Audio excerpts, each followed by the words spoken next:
Lord Phaethon, this time let me. Vivian? Vivian?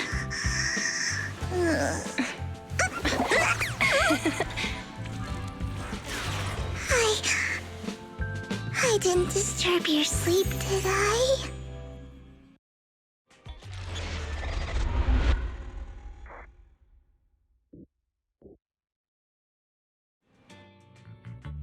When I got here, the other Lord Phaethon said you were resting on the couch and just let me in. I meant to keep you company while you slept, but then I dozed off myself. Ugh. I was going to sit here looking super cute, hands cupping my face. You know, like the #1 sleepy face I want to wake up to pose. I can't believe I ended up falling asleep myself. What sleepy face? What pose? That was a lot of words in one breath. Are you sure you got enough sleep, Vivian? No, Lord Phaethon. I was just worried that I had disturbed your rest. Just being able to see you sleeping peacefully is already the highlight of my day. No, my entire month. Though it is a bit late, but... Good morning, Lord Phaethon. That was so formal. Feels like you're about to drop some big news after a greeting like that. Mockingbird's death has stirred up quite the storm. I took some time to gather intel. It seems someone deliberately leaked the story that Hugo is an illegitimate child of the Ravenlock family, but I haven't found the source yet. Could it be Hugo's uncle, Hartman? Maybe he's trying to turn people against Hugo and Mockingbird by playing the illegitimate child card. I suspected that too. He could be using Hugo's background to make people believe Mockingbird is just another Top's pawn. To the upper class, Mockingbird may be insignificant, but it has a loyal following among regular folks. But after some digging, I was surprised to find that the public isn't turning on Hugo. They're actually starting to see him in a better light. Some people feel bad for him, some relate to his struggles, and Hartman's the one getting all the heat. Public outcry against Hartman is growing, with many believing he murdered Hugo for his own selfish gain. Tops is hosting an industry summit this week, a responsibility usually handled by the Ravenlocks. But my sources tell me another family has taken over this year at the last minute. If I'm not mistaken, Tops is intentionally keeping its distance from the Ravenlock family due to the current public sentiment. Sounds like Hartman's in a pretty bad spot right now, but we know he's not the type to go down easily. And that's what worries me. Hartman, in all likelihood, must have taken the sacrifice core. And now that he has this bargaining chip, who knows what kind of deal he'll strike with the Exaltists. Sorry for interrupting, Vivian, but I need a quick word with Belle. Oh, no problem at all. I'm sure you have important faith in matters to discuss. Take your time. I'll just be waiting outside. We can't make our guest wait outside.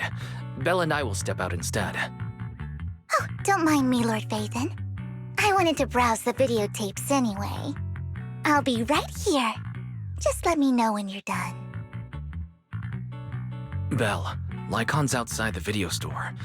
He knows Vivian is with us, so he's hesitant about coming in. He's stressing over what he did to Hugo in front of Vivian, but he really needs to talk to us. Maybe you should go speak with him first. I'll go talk to Lycon. Honestly, neither he nor Vivian is at fault. As proxies, it's our job to be the bridge between them.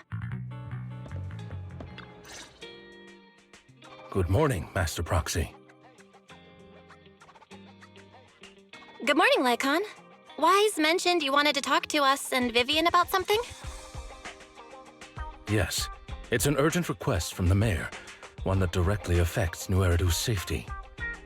However, before we get into the details, as a former member of Mockingbird, I'm concerned about Miss Vivian.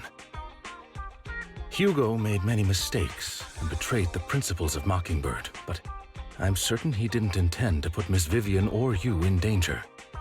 I don't know Miss Vivian very well, and I was the one who took her companion's life. I might not be the right person to comfort her, but I hope she doesn't regret the choices she made or lose faith in the path she chose. Vivian's doing just fine. She's actually been gathering intel and has a clear understanding of where things are headed. She might be tougher than you think. If you're really concerned, why not just talk to her directly? If you'd like to apologize, it should be face-to-face, right? That's reassuring to hear. I trust your judgment. You've always had a sharp eye for people. Would you mind coming in with me? I'd like to apologize to Miss Vivian in person. No problem, but I'll be staying neutral. Everyone has their own stance on this, and I get where both of you are coming from. As a proxy, I'm just here to make sure you have an open conversation. I'm not taking sides. I respect that. Thank you.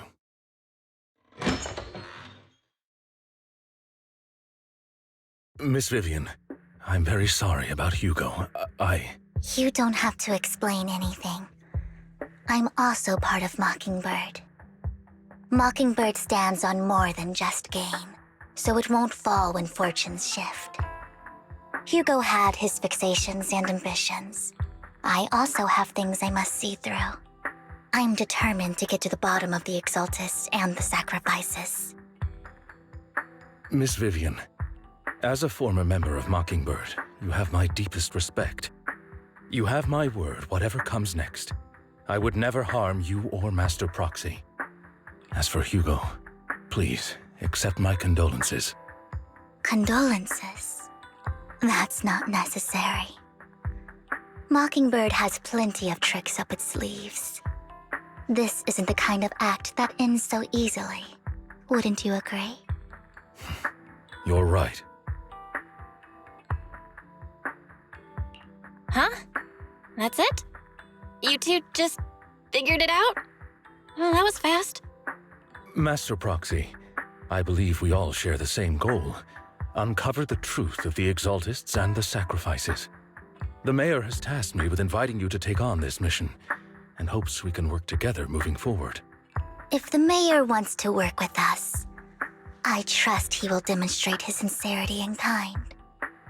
Mockingbird will not serve as a pawn for the powerful. That will never change. Of course. While the Mayor cannot handle this personally, he will make sure we have all the intel and support we need. Miss Vivian, I know you have your own intelligence network, but for some high-profile shady dealings, perhaps the Mayor can provide you a different perspective. Please, take your time to discuss. If you're open to collaborating, I'll set up a call with the Mayor so he can speak with you both directly. I need to discuss this with Wise and Vivian. With so many people involved in this, we need to be very careful. Of course, I completely understand. When you've made up your minds, you can find me at the Ballet Twins.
I'll connect the call to the Mayor now.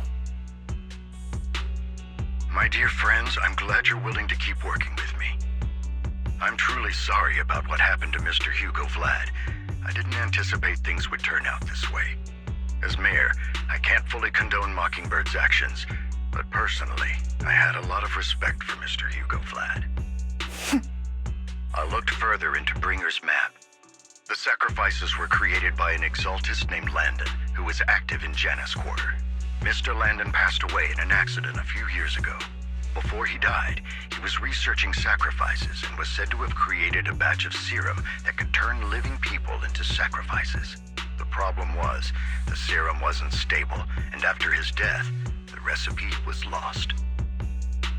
No one knows what happened to the exaltist in Janus Quarter back then, but it's clear that after the leader died, there haven't been major exaltist activities in the area. Bringer's map marks the locations where the exaltists' most successful attempts at creating sacrifices were. Since this person has already passed away, and the exaltists haven't been active around here for a while, then could it be that this is just Hartman acting on his own? Unfortunately, that's not the case. My sources confirmed that Hartman had been secretly in contact with someone, and they only meet inside the Hollow. Is it possible it's someone from TOPS? TOPS is a huge alliance of corporations. They wouldn't bother getting their hands dirty. Instead, they just sit back and reap the rewards. Everything Hartman is doing is to secure his place in TOPS and strengthen his power within the Ravenlock family. If my guess is correct, Hartman has gotten in touch with the remaining members of the Exaltists that used to follow Landon, helping them create new sacrifices. But what's in it for TOPS? There's no way the Exaltists would just hand over their secrets about sacrifices to Hartman, right? A sacrifice outbreak would throw the city into chaos. And that's when TOPS steps in, taking control of the situation on their terms. The public will see the mayor as incompetent, while TOPS comes off as the real protectors of the city. And when that happens, public trust will shift towards TOPS. And Mr. Mayor, you might find yourself in an unfavorable situation.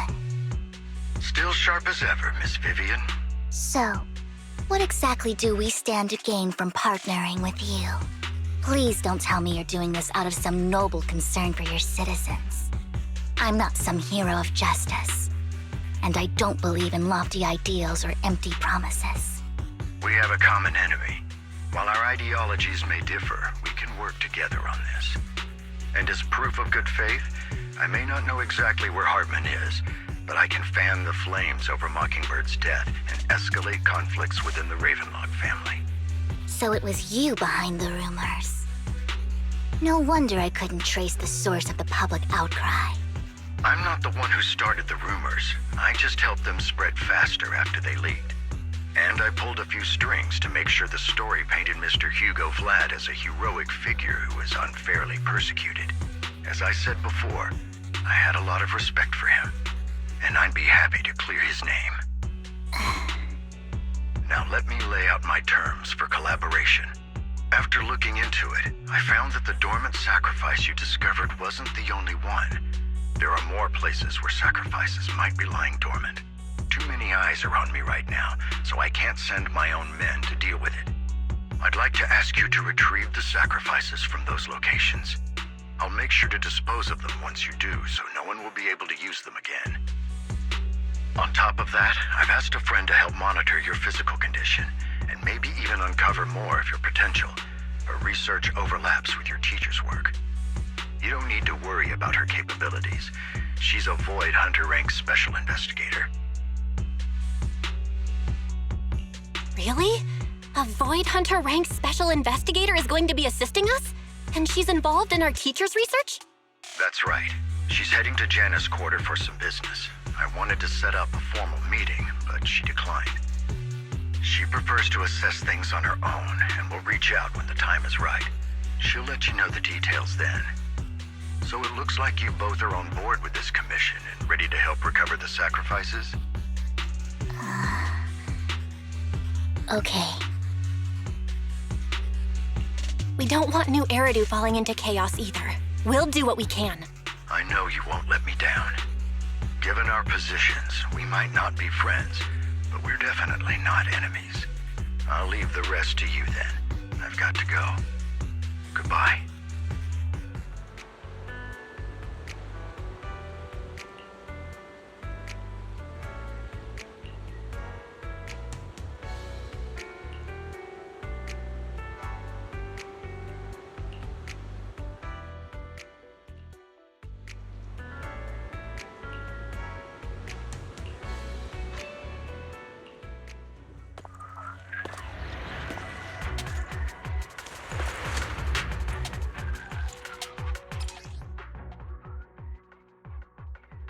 Lord Phaethon, thank you for trusting Mockingbird and me.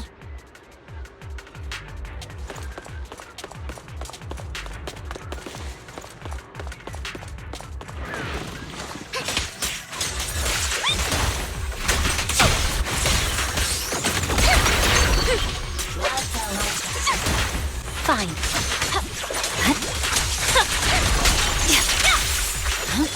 My turn.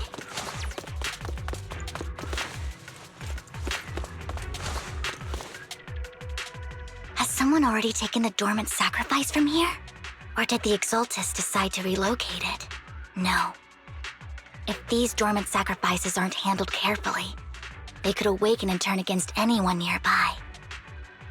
She wouldn't risk moving them unless it was absolutely necessary. Did she realize the mayor was looking into this?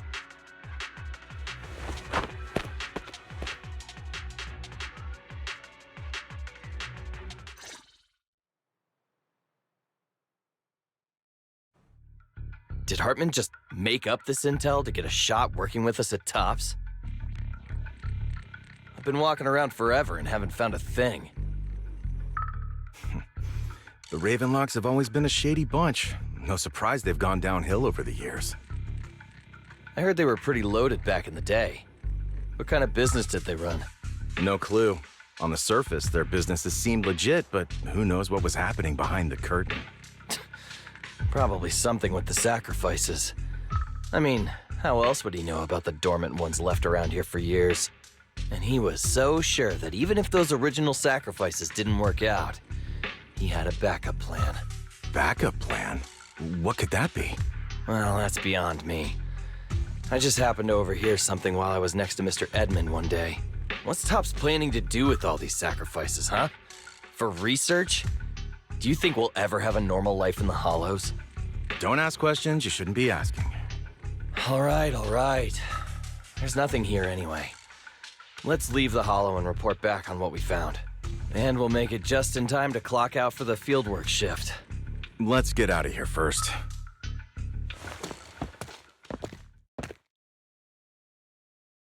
Hartman, that fool.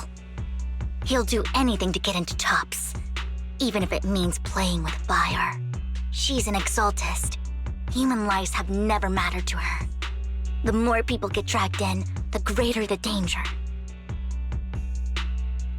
Vivian, I've been dying to know, who is this she you keep mentioning?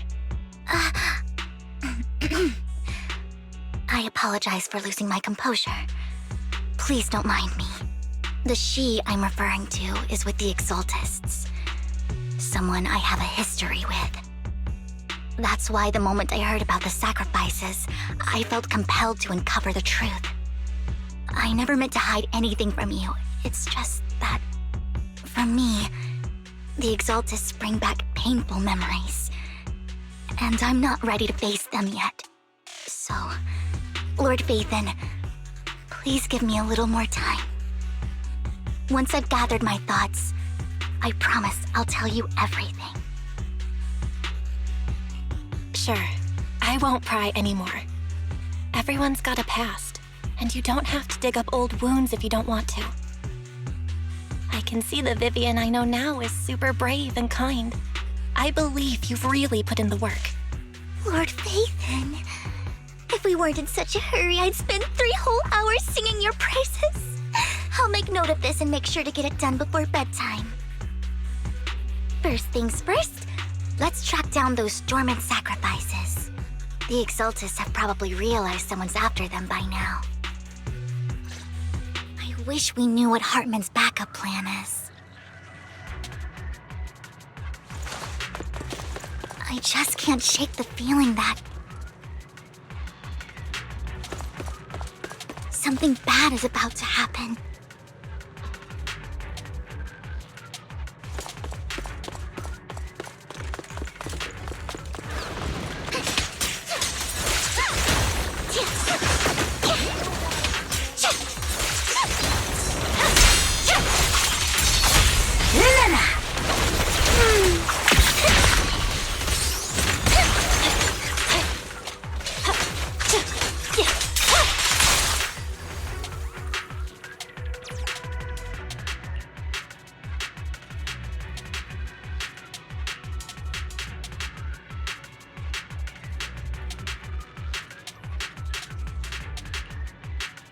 Hugo may have done terrible things, but he had his reasons.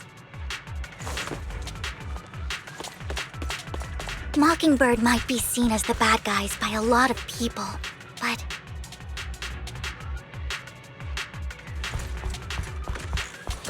ironically, joining Mockingbird is what put me on the right path.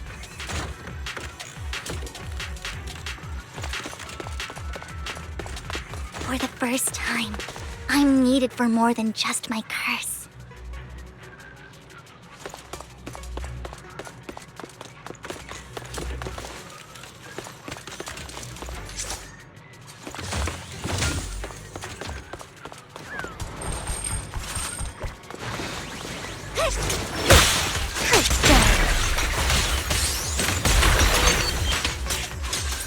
Okay, nothing here either. Oh my. Are we too late?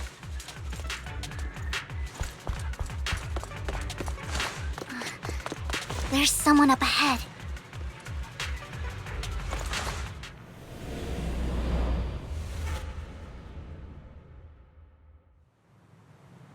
Don't touch me.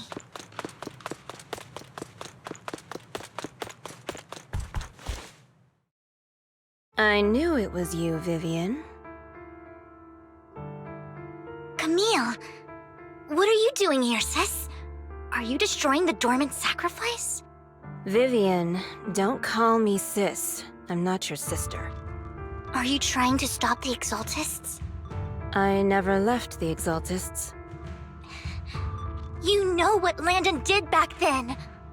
Lord Landon did it for the Creator. His methods may have been extreme, but they were necessary. Back then, you walked away. You should do the same now. We didn't meet today. Take your friends and leave.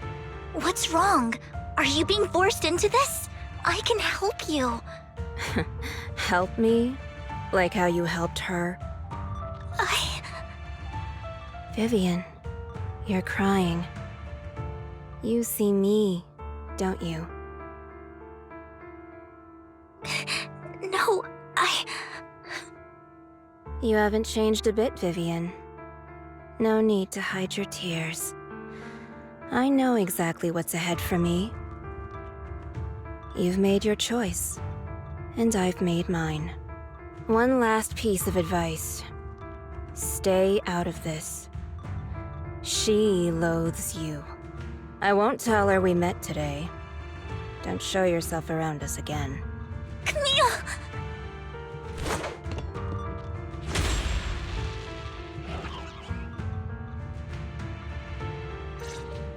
Lord Phaethon, watch out! I'll tell you what that was about later. Let's take care of the ethereals first. What's up? The cold is silent.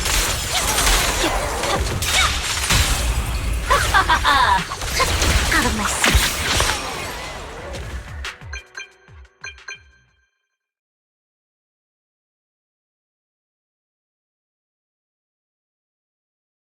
You two took longer than I expected.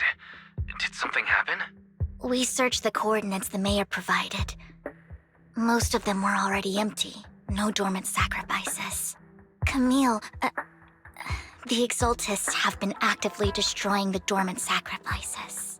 The Exaltists? There's no reason for them to go after the sacrifices, right? Vivian is telling the truth. I saw it too. And one of them is someone I once knew. I thought she would leave the Exaltists after Landon's death, but she stayed. Do you have a history with the Exaltists, Vivian? When I was a child, I stayed with the Exaltists for a while. Back then, Landon was one of the most respected figures among the Exaltists in this region. A lot happened, and after Landon died, I left. I can't turn a blind eye to the sacrifices. I know all too well how many lives have been lost bringing them into existence. Ever since I learned a sacrifice had appeared in Janna's quarter, I haven't been able to stop worrying. I won't let history repeat itself. That's why I asked Hugo to investigate, starting with the Sacrifice Corps. Vivian. Please stop. I'm not looking for comfort. I'm just recounting the story for you to understand the situation. We've got bigger things to focus on. But when I do need comforting, I'll come straight to you. I hope you'll make time for me, Lord Vathan. Just so you know, I'm not the easiest to console. No worries. I'll totally have your back until you're feeling better. Okay, back to the matter at hand. That conversation between those two TOPS employees back in the Hollow is still bothering me. They said Hartman had a backup plan, and that got me thinking about some news that was quietly swept under the rug. Lately, there have been mining accidents in Ravenlock-controlled areas. Many workers have died. The families were paid off with huge settlements, way more than usual. No protests, no controversy, and the issue was buried. But considering the Ravenlock's financial position, why would they be so generous with payouts? That sounds sketchy. Are you saying they made up the accidents and the workers' deaths? Precisely. I don't think those workers died in mining accidents. I'm planning to reach out to some old friends, see if they've heard anything about this. Do you have time, Lord Vathan? My contacts are just near 6th Street. Care to join me? I'm in. Let's go together.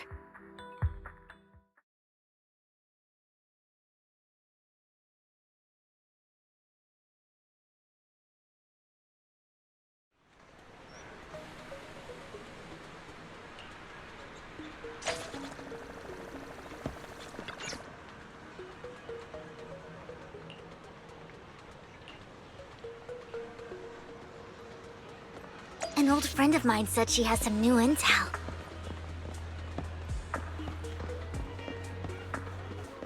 She's like a mentor to me. I learned a lot about data scraping on the internet thanks to her.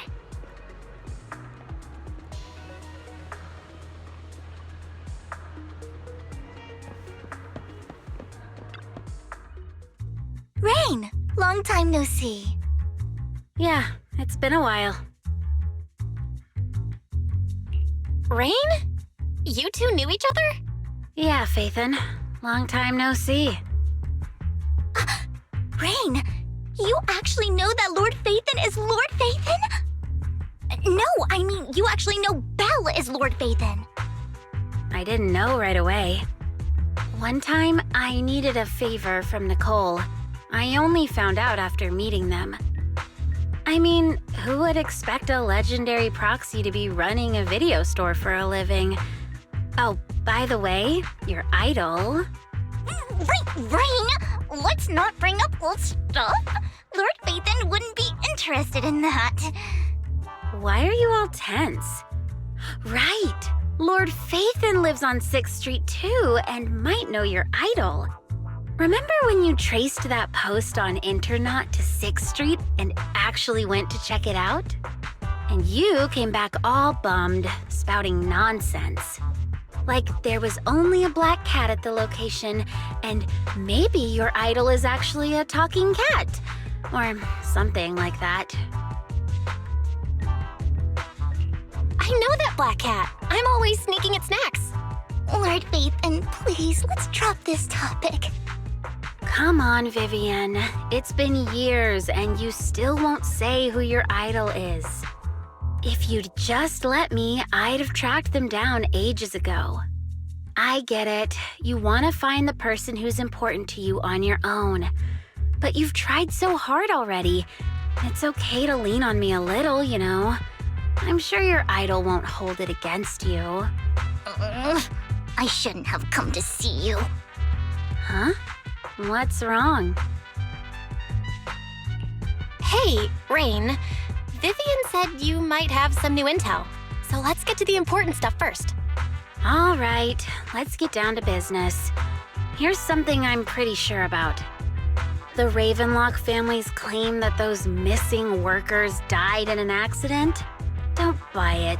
The last signal from those workers was near the Hollow. Then communication went dark. I think they were taken into the Hollow. And yesterday, I picked up that the Ravenlock family secretly hired some people to search the Hollow's perimeter. I caught a weird distress signal from someone and managed to track down the source. When I tried to reach out, the signal cut out completely. The last trace of the signal was near Lumina Square. Finding someone in real life isn't really my thing, so that's where you come in. Okay, we'll check things out. You just said this is something you're sure of.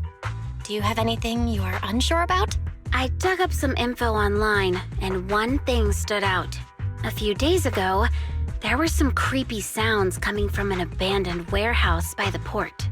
The place was locked up, so no one could see what was happening inside. Not sure if it's related to your search. If you don't find anything useful around here, it might be worth checking out. Well, that's all I have for you. Thank you, Rain. Don't get all emotional on me now. I'm just helping out a friend. This one's on the house. Consider it payback for the favor you did me last time. But if you still want to find your idol, hit me up. I've been curious for what... Alright, don't worry about it. I'll manage it myself. Stop being so nosy, Rain. Nosy? Nah, just professionally curious. What kind of person is worth all this searching, huh? But honestly, whoever they are in real life, they've become a part of you. You've come a long way in this search, Vivian. I much prefer the person you are now. So if you find this person, don't chicken out. Go meet them. People will appreciate you for who you are. Rain. I might not care about the real world or what it'll be like, but I hope everyone I know can live a good life. I'm counting on you to save the world, guys.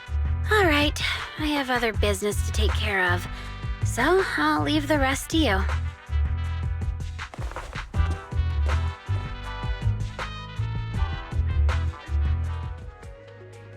Lord Phaethon, please pay no mind to what Rain said.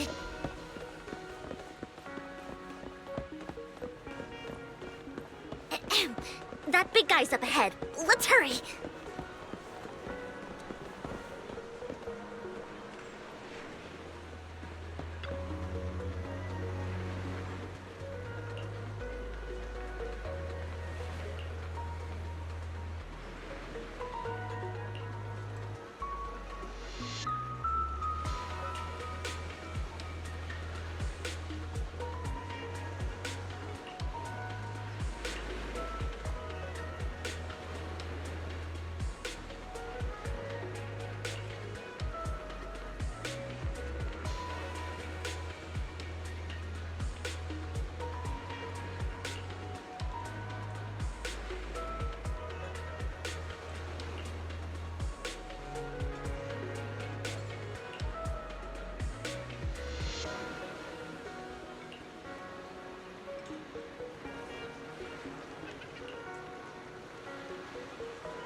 didn't know you helped it too. I knew Lord Phaethon was the best in the whole world.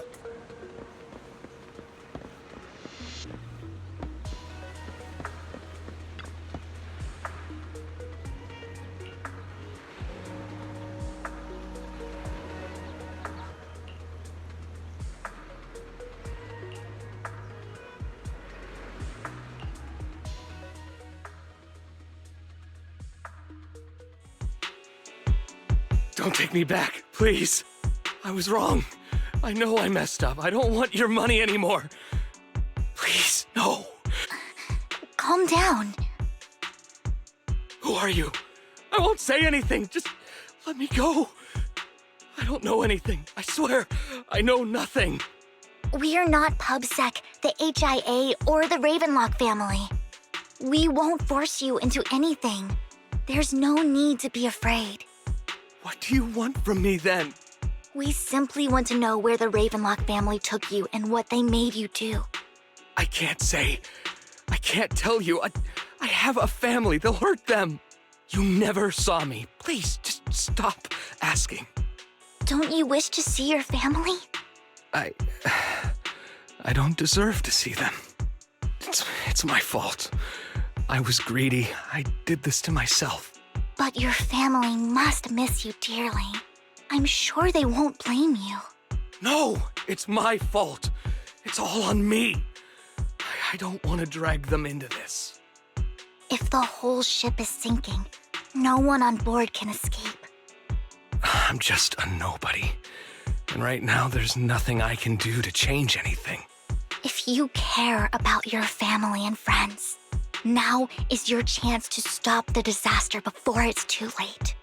Even a butterfly flapping its wings can send a tsunami surging across the ocean. No one knows how this will turn out.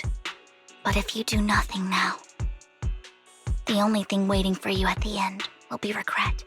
We're not here to turn you in, and we won't force you to confront them. You'll be safe with us. I'll help you return to your family, but you must tell us precisely what happened.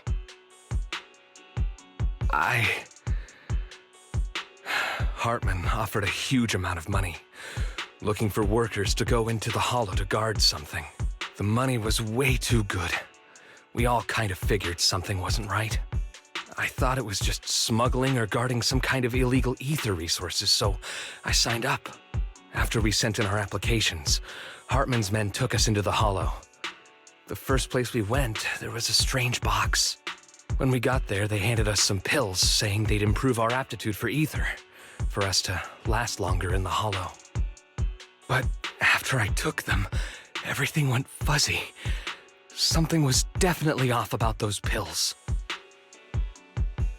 When I woke up, I saw my coworkers dead in front of me, and there was blood all over my hands. They said something about me being a good experiment, moved me somewhere else, and locked me up. They wanted to inject me with something. I got scared and didn't know what was gonna happen. But then a blonde guy found me, gave me a carrot, and let me go. So I escaped. I didn't want to kill anyone. I don't know.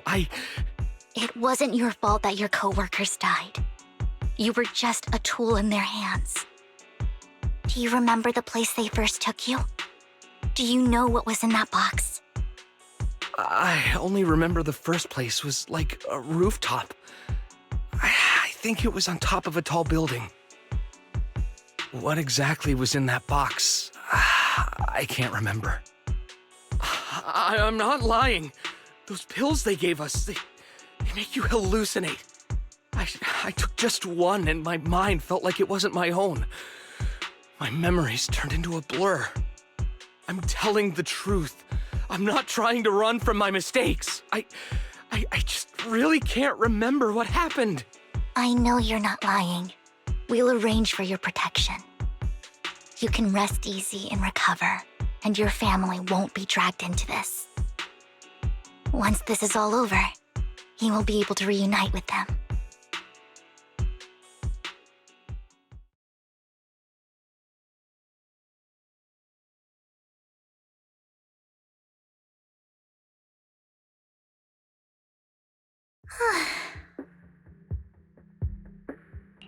I've been meaning to say this for a while, Vivian. You're just so calm and decisive when things get tough. Totally different from the impression you gave me at first. Actually, I wasn't always like this. I used to run away when things got tough. There was even a point where I just wanted to disappear. As if my very existence was the source of suffering. I wondered. Perhaps leaving it all behind could put an end to the pain. Whoa. It's hard to imagine you like that. I mean, you had this super intimidating vibe when we first met. Well, I was on a mission at the auction when we first met. And just as Rain said, I've come a long way from who I used to be. Speaking of Rain, it's still wild to me. I never thought you and I would have mutual friends. And you even know one Denny Boo. Can you believe we might have passed each other so many times without even realizing it? Enough about me. Tell me more about you, Lord Phaethon. Where have you been? And what have you experienced? Looking back, I feel like I've been through a lot lately. My brother and I even lost our Phaethon account. Oh, everything started when the Cunning Hares took something from the Red Fang gang.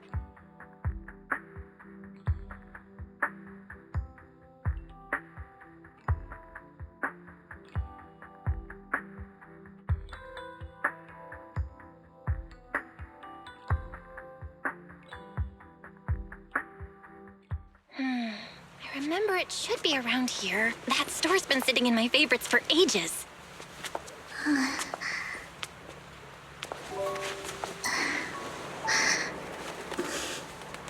Lord Phaethon! Huh? What's up?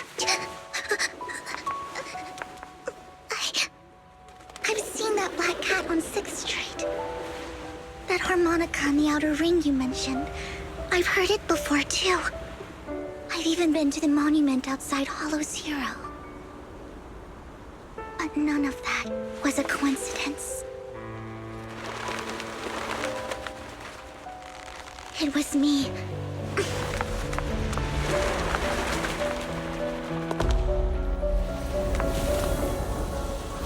Following you, and now I've finally made it to your side. Ever since I was little, I had been seen as the bringer of bad fortune. I had traveled to many places and witnessed far too much misfortune. Every tear I shed brought disaster. I've heard too many curses to count. I loathed my tears as much as I despised my own existence. Wherever I stayed, tragedy followed.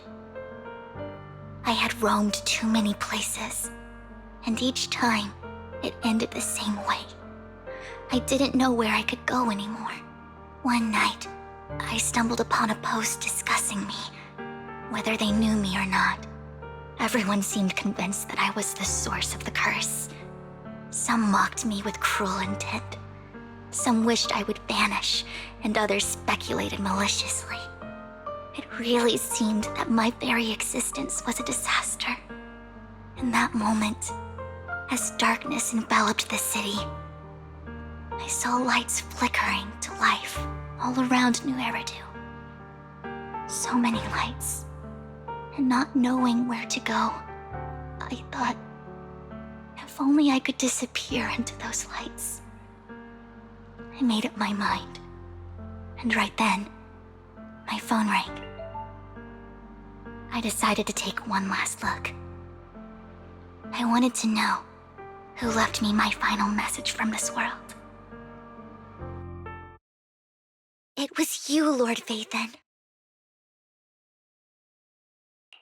Wait, really? Me? Yes, and I checked with the other Lord Phaethon.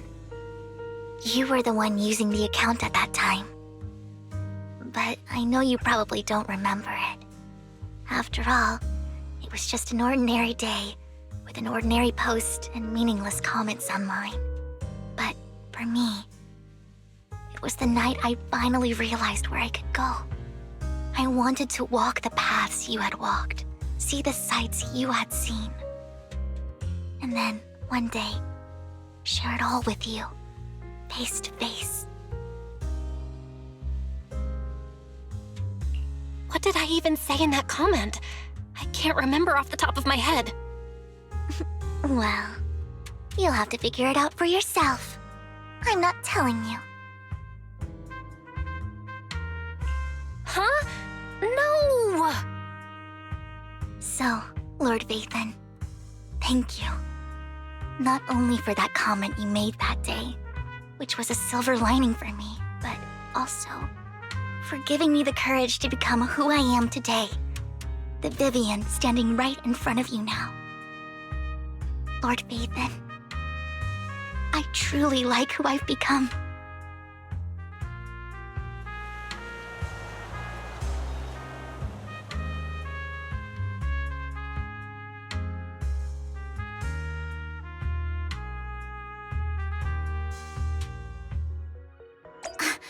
Lycon just sent a message. There's an update. Let's head back to the video store and go over the details together. Belle, you're back. Lycon told me he wanted to meet up with us online to discuss things when you returned. I'll call him now. Master Proxy, Miss Vivian. The gentleman Rena brought back has stabilized and calmed down now. Based on his account, we've identified where Hartman is hiding the core. He also mentioned that Hartman plans to trade the core with a group of people. We suspect that this group consists of members from the Exaltists. I knew it. Now that we have the location, it would be splendid if we could seize the sacrifice core before they do. Precisely. We hope you can head to the location as soon as possible to secure the sacrifice core. We've got this. I have other matters to attend to, so I'll leave the retrieval of the sacrifice core in your capable hands. The mayor's friend that he mentioned before will also be assisting you this time. The target coordinates have been shared with her, and she'll meet you there.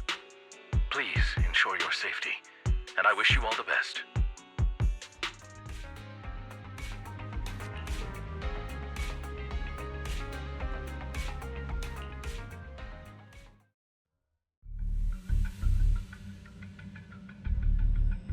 Where's the sacrifice core? Camille, you really think I'd stroll around with something this important? Plus, even though the Ravenlocks and the Exaltists have been working together for ages, I've hardly even met Lady Dina. I'm the one offering the sacrifice core here.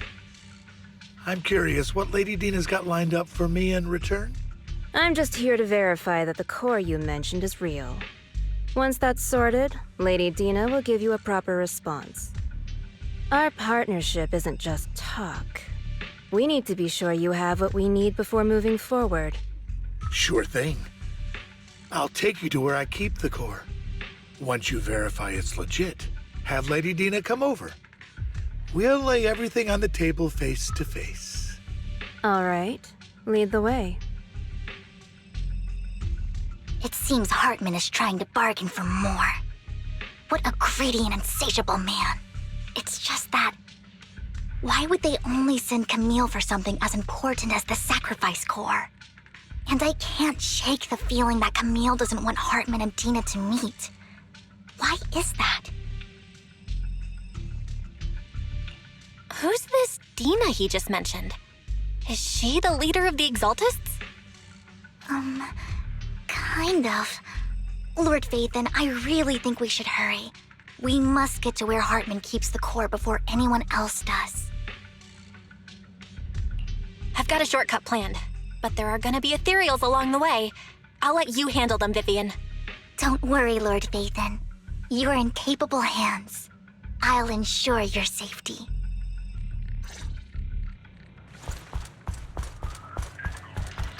Ethereals! Stay away from Lord Vathan!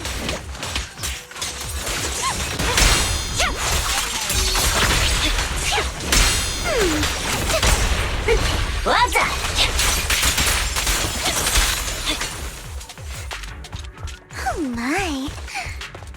Looks like Hartman's trying to negotiate for more leverage.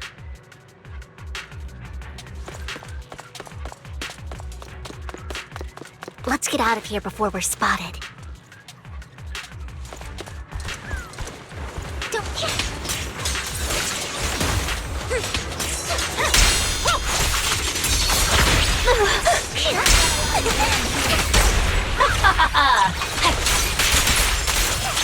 Let's keep moving, Lord Phaethon.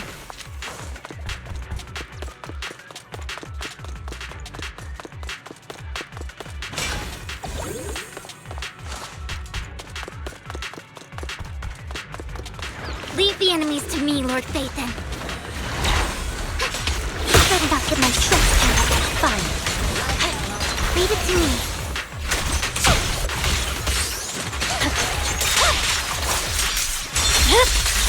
It's over. My turn.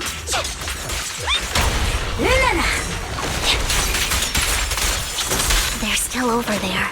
Looks like they're arguing.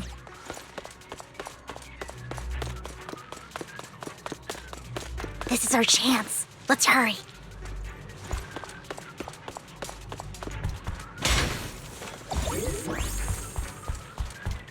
No matter who has the sacrifice core, Hartman or the Exaltists, it would be really dangerous.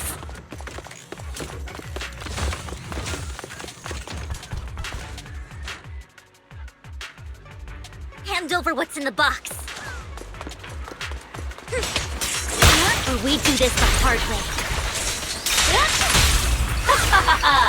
You sure talk big, little girl.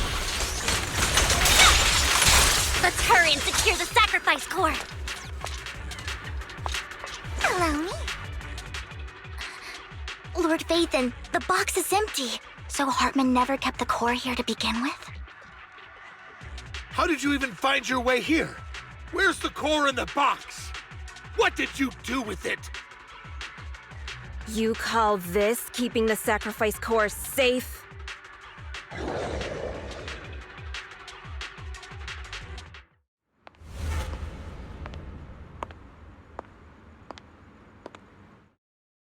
Vivian, it's been ages. Dina! Oh my, you actually remember me. So sweet. Look at you, thriving. I thought you'd totally forgotten about our past. So, tell me, do you ever dream about the people you've killed? Are they crying in your head all night? Back then, I had no idea. You had no idea? While you were soaking up all that love from your daddy and everyone else, you had no idea what was going on? I wasn't... Lady Dina, Miss Vivian didn't actually... Camille, when did I say you could meet up with Hartman today? I just wanted to make sure the sacrifice core is legit.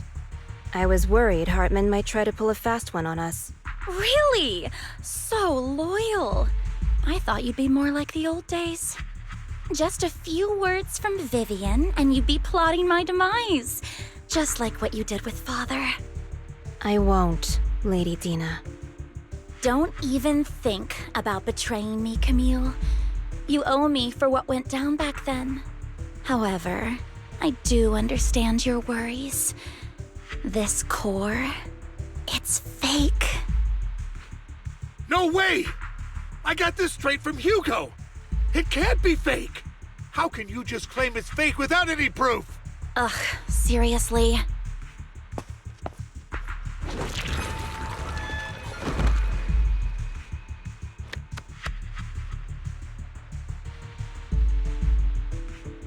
The sacrifice core can max out the ether particles within human bodies in no time at all.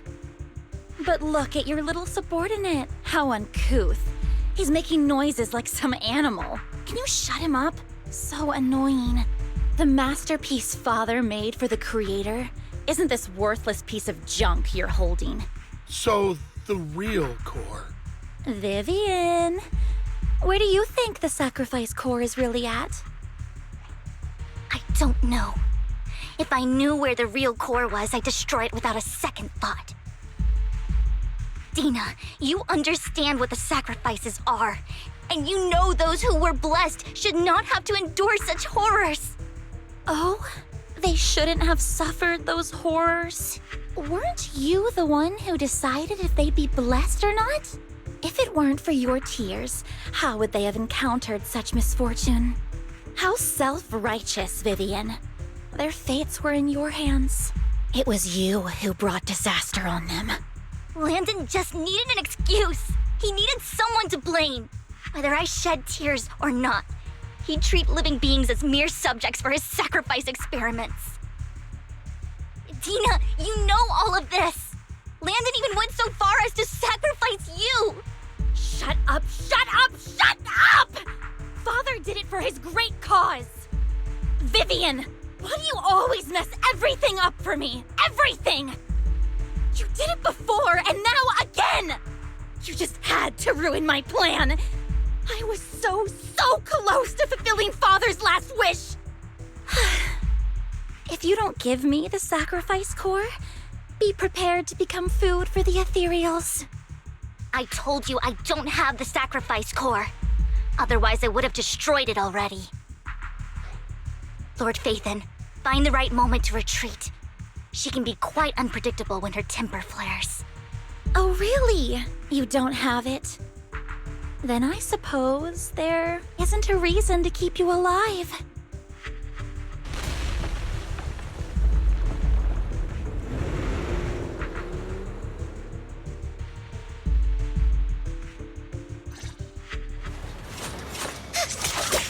More ethereals are coming. Victory, the only option.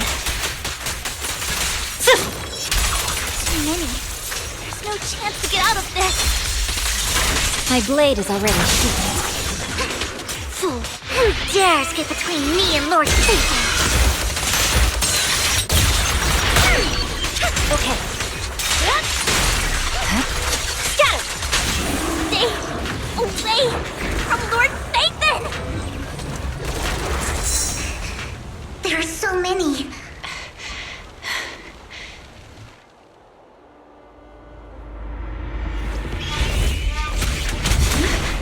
It's ink?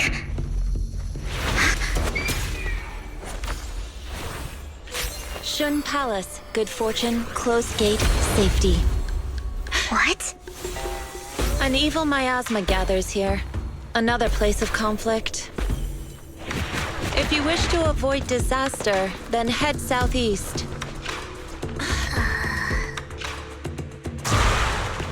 Now! Thank you.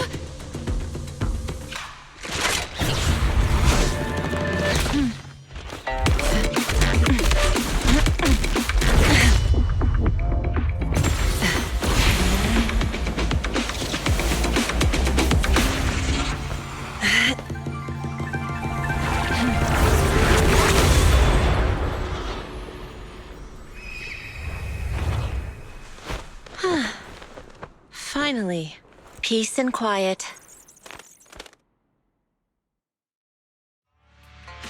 You must be Belle, right? Mayflower mentioned a special partner might need my help. Can I ask, who are you? I'm the 13th generation master of Yunque Summit. You can call me Yixuan.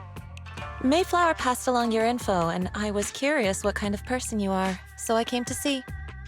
At first, I thought it might be a hassle, but your energy feels really calming. Quite nice, actually.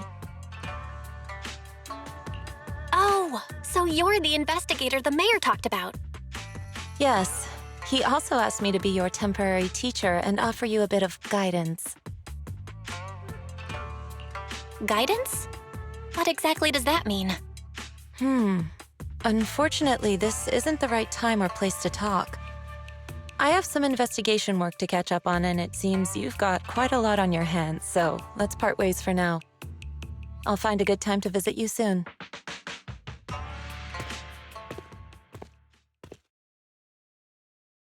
I'm so sorry, Lord Phaethon. I'm just not feeling very well. I think I'll head back for now. I'll investigate the sacrifice core and reach out once I find something.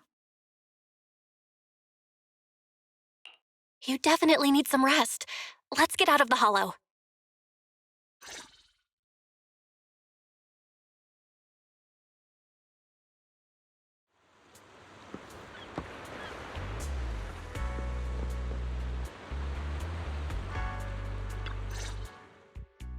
Lord Vathan, are you going to rest now? I'm not in a hurry to get back. You've been kind of off since we got out, and it's got me worried.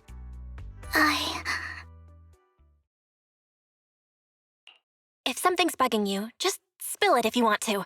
I'm a pretty good listener, you know. I didn't mean to keep my past from you, Lord Vathan. When I was little, people thought I brought misfortune, so no matter where I went, no one wanted me around for long. Then, one day, Landon adopted me and brought me to the Exaltists. There, I met Dina, who was so kind to me, treating me like a dear sister. She told me her father, Landon, was a great man who'd one day make everyone stop fearing the Hollows, so all life could live freely inside and outside of them. Dina helped Landon pick people for the blessing, and everyone in the Exaltists respected her greatly. Those who received the blessing would have a better ether aptitude, allowing them to enter the Hollow freely without fear of sudden disaster. Back then, Dina would chat with me every day, always about the Exaltists and her father. But things between us shifted when Landon asked me to step in for Dina.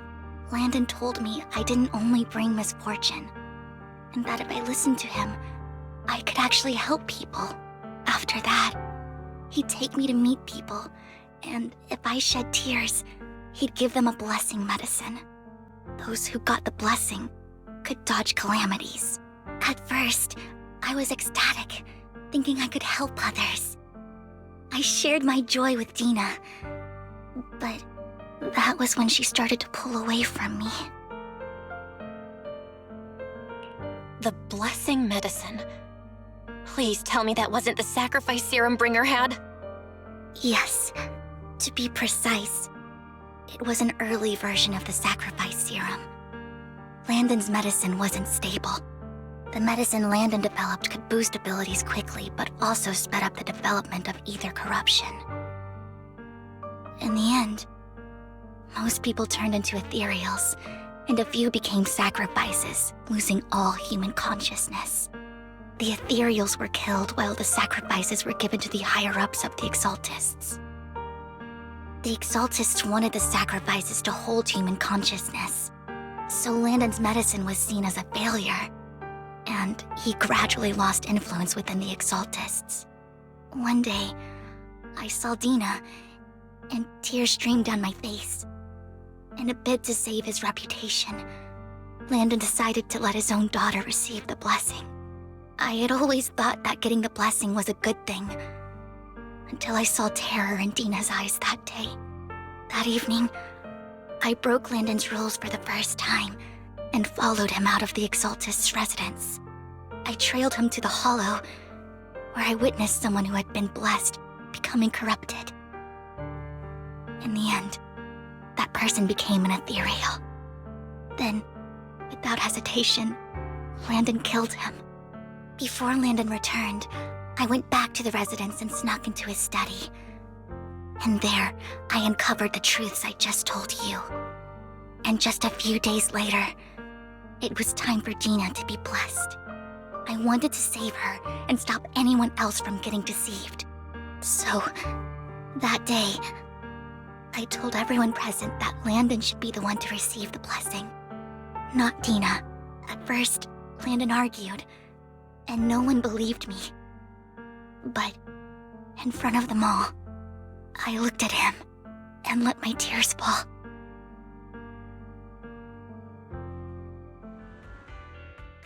Lord Landon, please accept the blessing. Vivian, you... Why won't you accept the blessing? Were you lying to us? Ungrateful fools! You have no use anymore!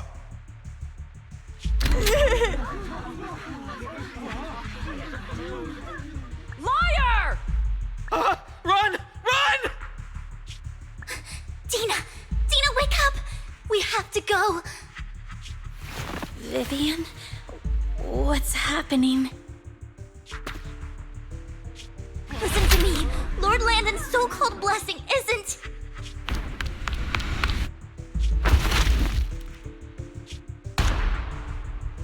Father!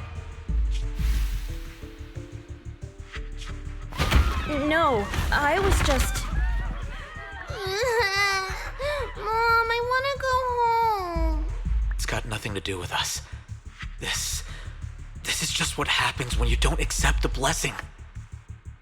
Vivian, was this you? Dina, I just didn't want you to accept the blessing. Everyone who does ends up... I just don't want to lose my father. You knew? If you knew what he's done, you... He's my father. He's all I have. Stop being self-righteous, Vivian. You only ever bring misfortune.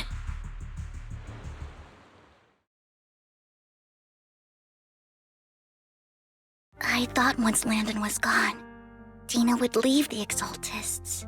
I never expected her to continue his research, or that Camille would stay.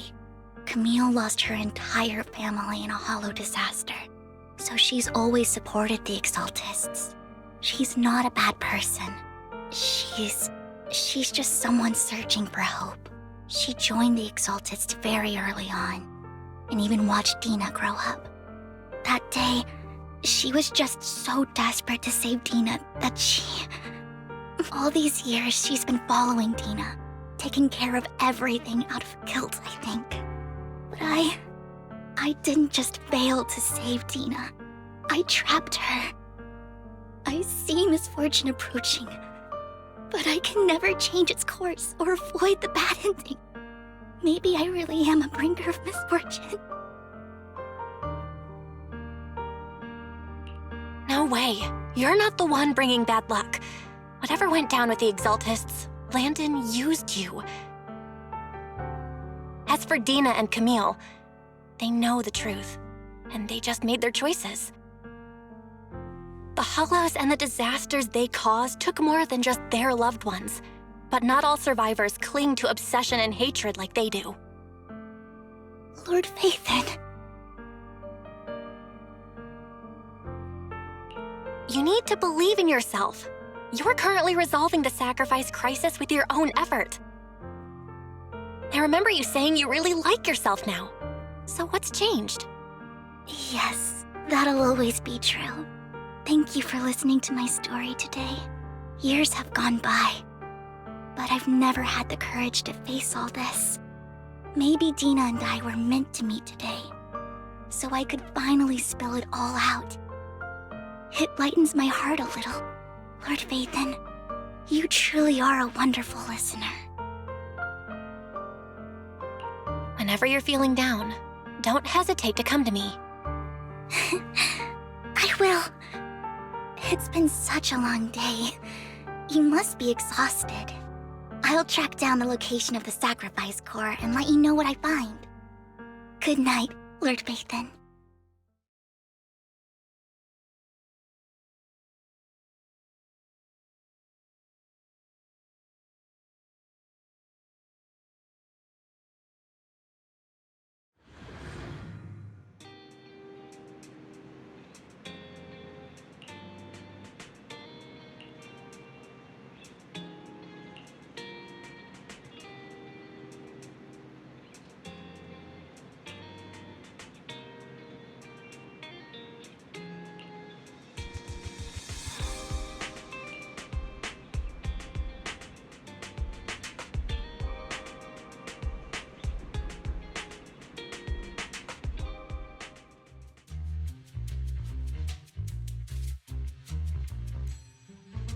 Sure.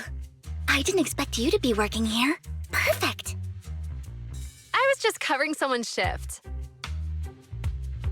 The screening here is super strict, and I was afraid the supervisor would realize I was new and subbing for someone, so I hid in the control room during the supervisor's inspection. So I happened to bump into this guy, a blonde man wearing a hat, and I think he was checking some footage.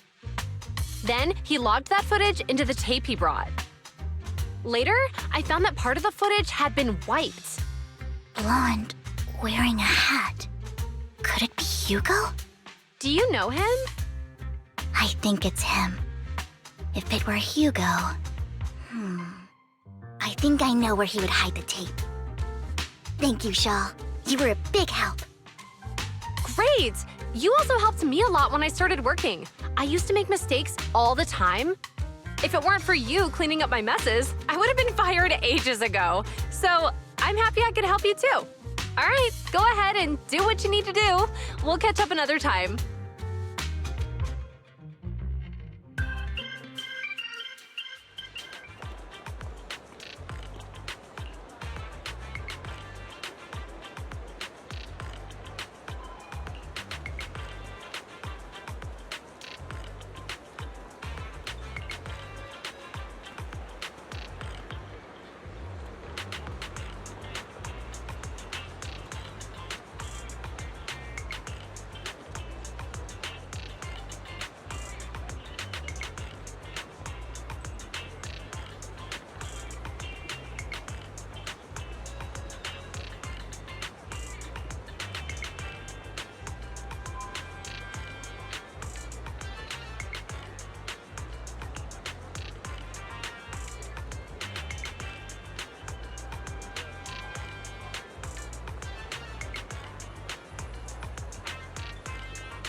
If I'm not mistaken, you and Vivian share the same goal.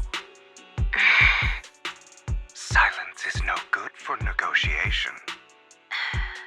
I just don't want Dina to reach a point of no return. Hasn't she already reached that point with what she's doing? The formula for the Landon serum was lost, but a batch survived, and Dina was able to develop a substance that can be used for mind control. She's trying to combine the two to make sacrifices that would obey human commands. If the dormant sacrifice and the remaining Landon serum are destroyed, we can put an end to this. Dina's concoction can't create sacrifices on its own. And the sacrifice core? That belongs to the creator, not her. Although I find Landon's methods despicable, I can't deny that the Exaltists and the Creator are leading us in the right direction. I just don't want Dina to spend her life trapped by her father's mistakes. I mean, no offense, but I find your protectiveness rather weird. I will confirm the location of the dormant sacrifice and find the chance to relay the information to you. I do not want any of my people to be going into danger. As for the sacrifice core, I can only guarantee that it will not fall into her hands. As for how things will ultimately play out, The Creator will guide me.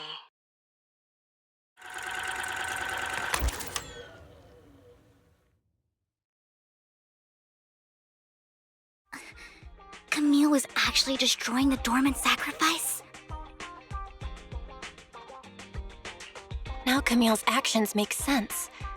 But why did Hugo never tell us? Hugo... he... Belle, Lycon said there's something urgent he needs to discuss with us right now. All right, let's patch him in. Master Proxy, I apologize for disturbing you. We have just learned that the Ravenlock family will host a banquet tonight. This banquet is rather special, as they're allowing members of their family to invite business partners to attend. With Hartman at the center of controversy, there are many members of the family who are eager to use this opportunity to replace him. The mayor has been spreading rumors of a young tycoon who inherited a sizable fortune and is looking to partner with a person from an old and influential family. This information has lured a young man named Burton from the Ravenlock family. So, you want me to pose as this tycoon and use Burton to infiltrate the banquet? Correct. And Hartman's study is also located within the venue. I see. Hartman's study might hold valuable information. So, what should I do? You can attend as her +1. +1? Lord Phaethon, please go with me! Master Proxy, it seems Miss Vivian requires your presence, so... Yes, just your presence will help me immensely! All right, then let's go together. I'll send you the time and place for the meeting with Burton. If you encounter any danger, please evacuate immediately or contact me for backup. I hope everything goes well for you tonight.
Miss Banshee, I believe I've shown you my sincerity. Now how about you? Sincerity? My presence here is a show of sincerity. If we're to work together, Miss Banshee, you should drop your pretentious act. I am well aware of the ways of the Ravenlock family. If I were to come empty-handed, I probably wouldn't even be able to make it out the front door tonight. Since I agreed to come with you, and even brought along my most precious companion, does that not show my deepest sincerity?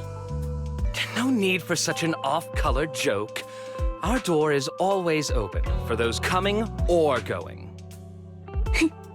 We both know what's what, so let's cut the small talk. I know far more about how the Ravenlock family made their fortune than most here. I am also well aware of why Hartman, despite such a massive scandal, still remains in power. Oh? Do tell. Exaltists, blessing, sacrifice, Landon.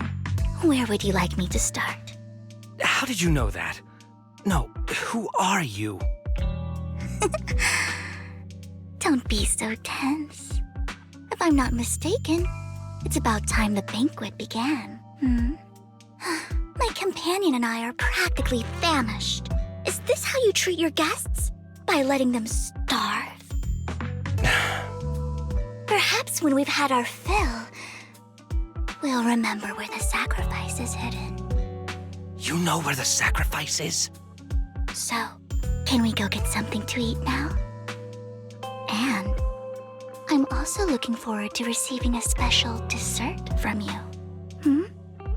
We can discuss what you wish to know while we enjoy dessert. Of course. I wouldn't let such an important guest discuss matters on an empty stomach.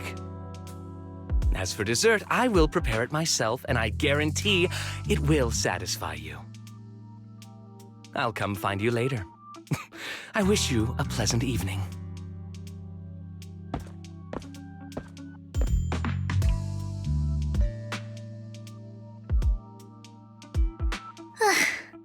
These kinds of people are exhausting to deal with. I really don't know how Hugo used to put up with it. What did you mean by dessert just now? I couldn't really follow.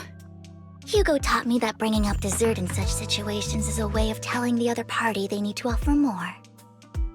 Fortunately, that old fox Hartman is terrified of losing power.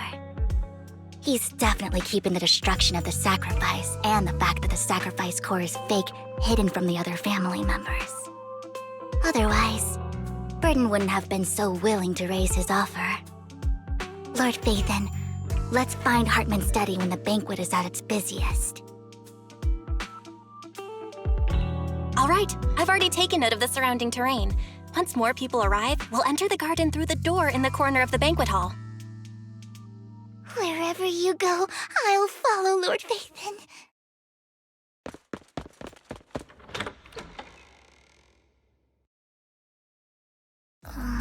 Isn't this going a bit too well?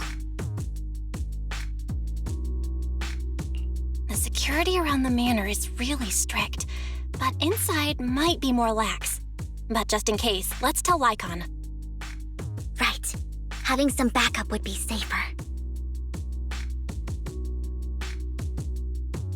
Let's check Hartman's recent correspondences for clues. I still have concerns about the sacrifice core. Right. Though the core he gave Dina was fake, Hartman might have left a trick up his sleeve and hid the real one. Then let's split up.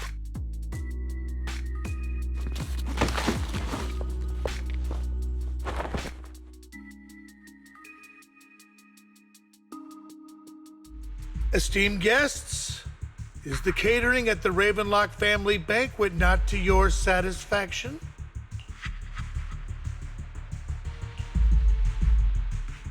So much so that these two distinguished guests felt the need to come to my humble office to scavenge for food.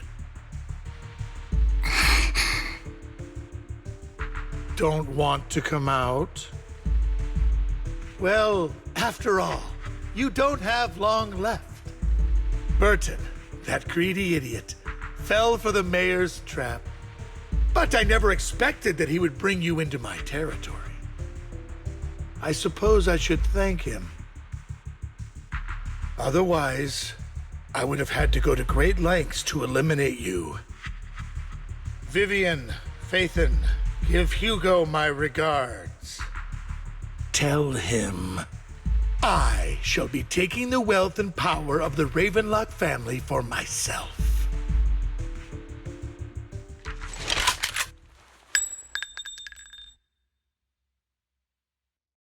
The bullet? How? Dear uncle, why must we be so distant with one another. You can just tell me what you want to say directly. Hugo! Impossible! You're... Uncle, you must know a Ravenlock will never stop until they get what they want. Did you really think I would be defeated so soon, when I have yet to trample you into the dirt? You filthy bastard! You only know how to resort to these petty tricks! Petty tricks?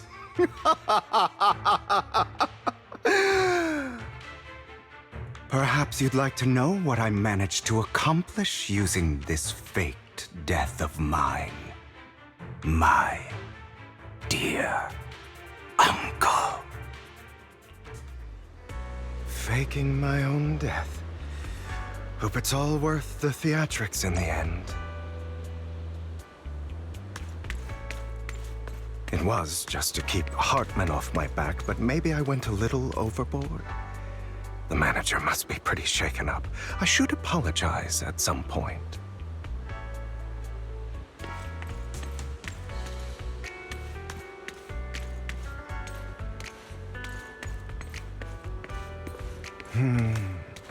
Guess I'll also bring Lycon along. He's my partner in crime, after all.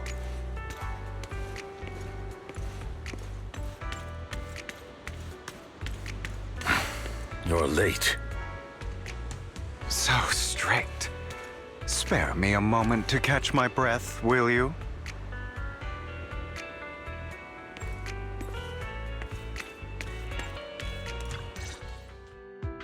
You're taking longer to rest than I expected.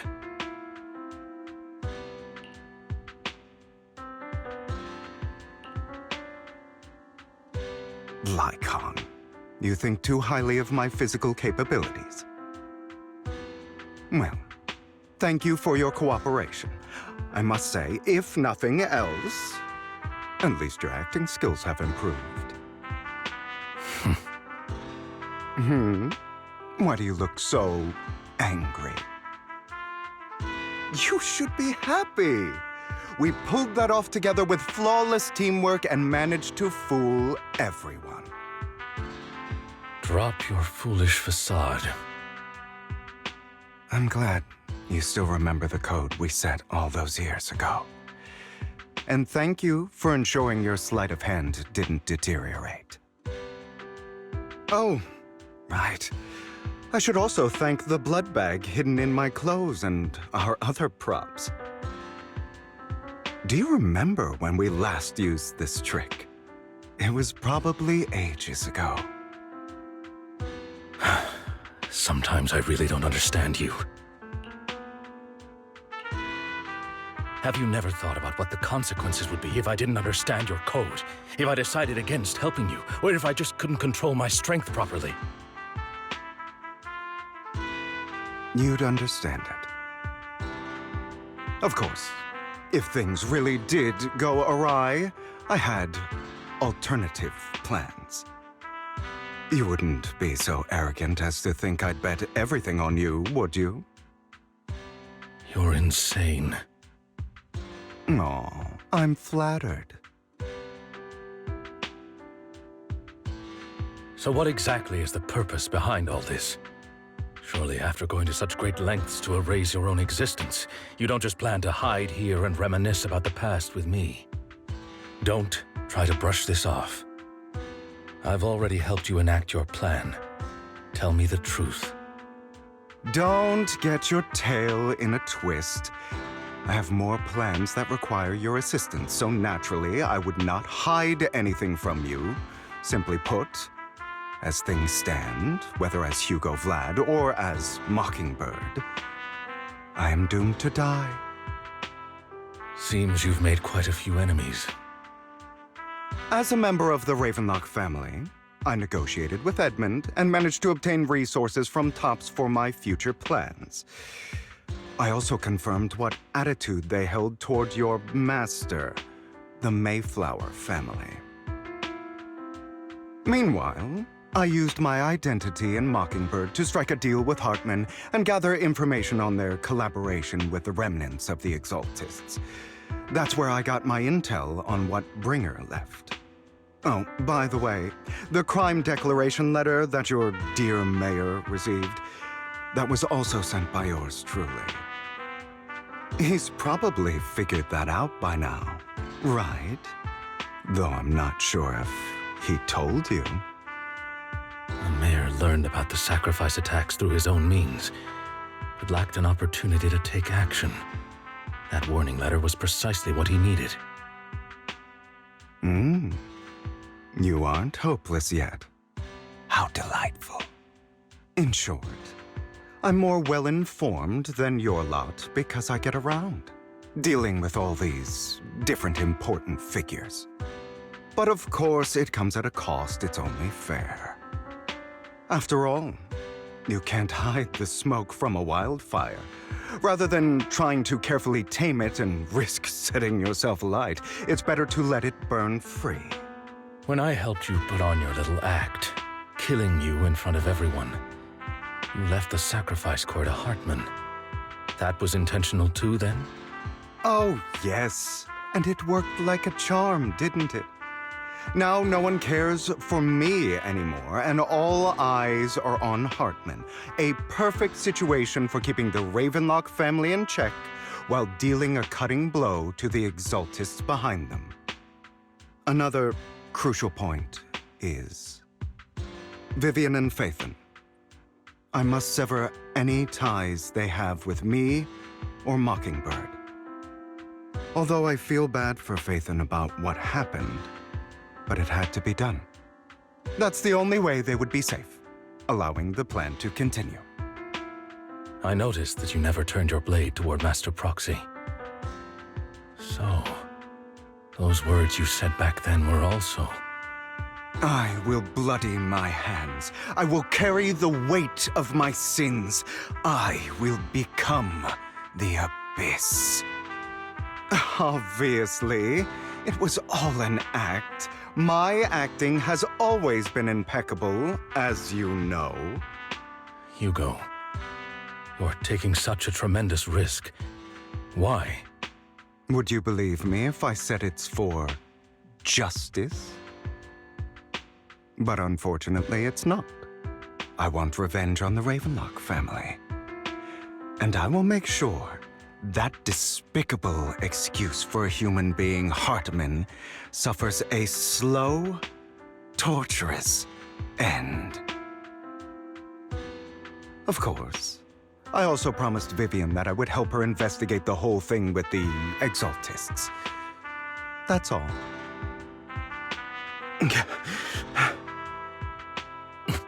You don't look too good. Is it your wounds? No. This is the first problem I plan to resolve. Lycon, do you have a place that is sufficiently discreet, quiet, and can take a lot of damage?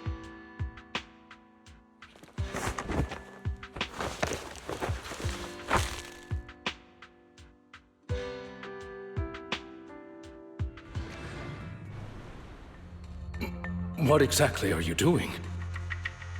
Don't look at me like that. If I didn't have to do this, I wouldn't. Hartman recently obtained a bizarre substance, most likely from those crazy Exaltists.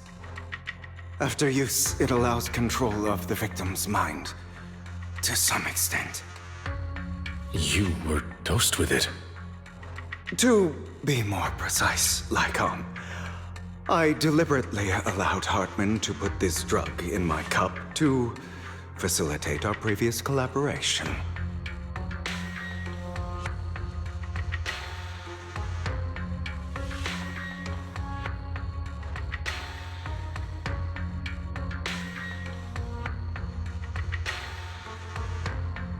After finding out about it, I quickly found someone to help analyze its composition. The good news is he gave me a very low dosage, perhaps because he was afraid I might notice. There's a different medication that can delay its onset, preventing me from actually being under his control. I simply need to put on a show in front of my dear uncle.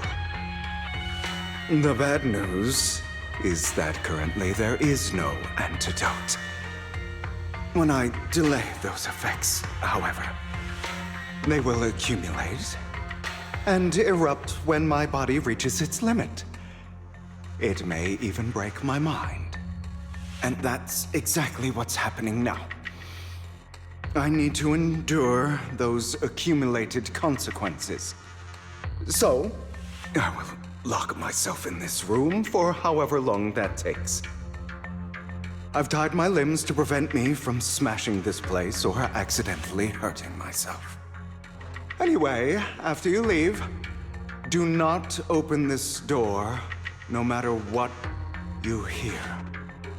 I recommend seeking professional medical assistance. This is advice I received from a doctor. Or are you saying you don't believe I can make it? So, I can't. Come find me here at the scheduled time. All you need to do is smile and await my victory. What if I want to stop you? You know you won't succeed. You never have. And you never will. Well, time is short. Let's begin. I understand. Don't die, you stupid bastard.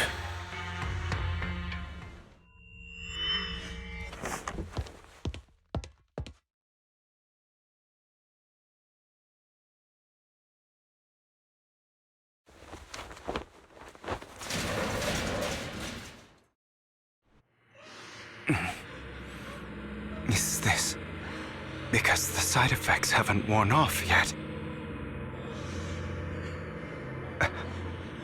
Lycon's late. I'm surprised. Or is something wrong with time itself? Looks like someone's over there. Might as well go ask.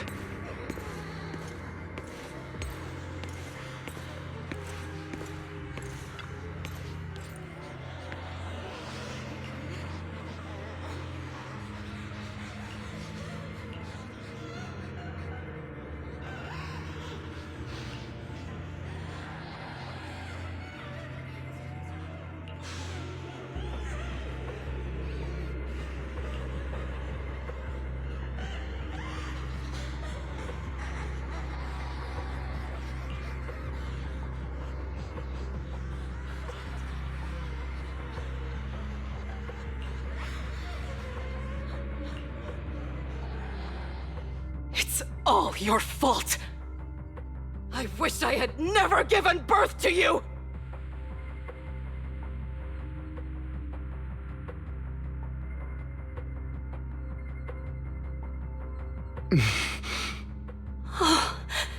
Everything will get better if you just die, right?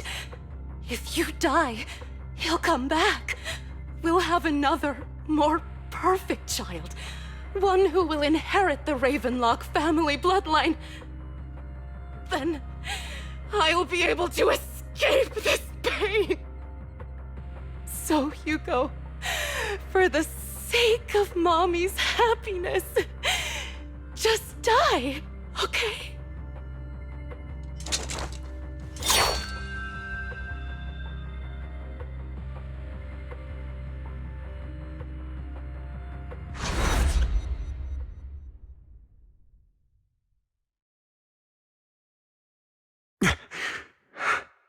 So, I wasn't awake yet after all.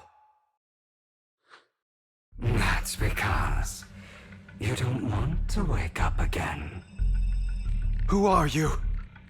I am you. Hidden deep within your heart. Your most true self. You want to kill her, don't you?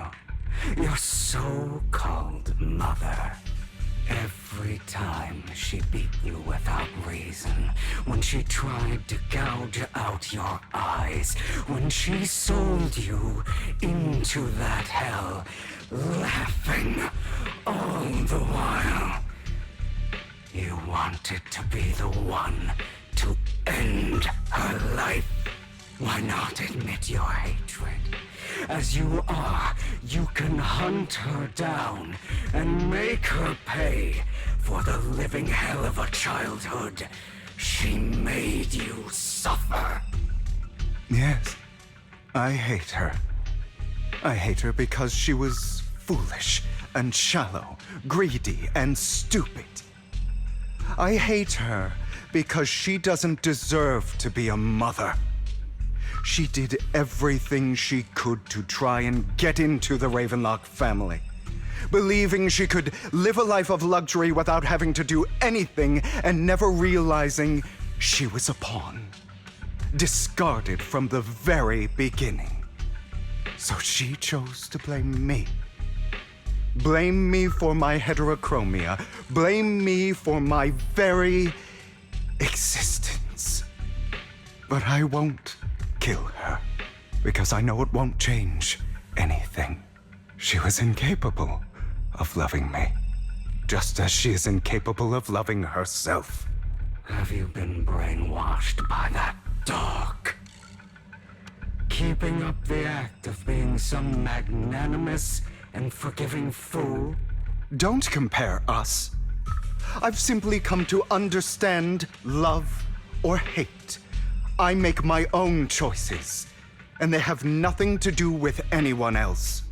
She sold you to the Ravenlock family for a huge sum of money. She used that money to start a new life without you. While she was indulging herself, you were going through hell in the Ravenlock Manor. Does it not torment you? Do you not feel the hatred? Do you not want to demand answers? Kill her. Only by killing her can you be truly free. For a long time, I thought the same way. But now, well, I want to make a different choice. Stop lying to yourself. You never had a choice. This weak-minded thinking will only lead you to failure. Like before, you'll be nothing but a worm, trampled into the dirt by those so-called elites. Do you still not get it? This is how the world is, and always has been. Hesitate and you'll be the victim. If you don't grab your knife first, you'll end up being on the other end of the blade. If you want to change anything, you must first become the one who makes the rules. Just like that woman. The only reason she could treat us that way was because we were weak. So listen to me. Find that woman, kill her, and prove to this world your strength. It's what she deserves. Why forgive them? They don't deserve it. I'm not forgiving them. Or rather, I don't care about them. They don't even matter, at least not yet. You know, perhaps the person I hate the most, the one I truly cannot forgive, has never been someone else, but rather my weak, powerless past self who could do nothing but hide inside a closet and cry. I hate myself for having neither the strength nor the courage to resist. I hate myself for begging for so-called familial love, even after being treated so terribly. I hate that despite the pain of my wounds, I still hope to receive the carrot and not the stick. And that me is you, correct? So, I forgive you. I forgive myself. You'll regret this, fool. Your pretty words mean nothing. You will ultimately return here to me.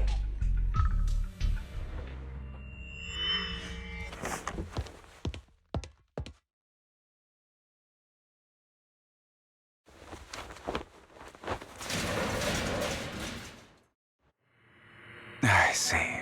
This is still an illusion.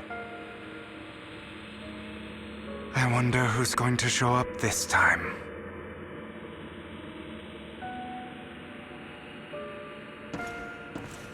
Brother!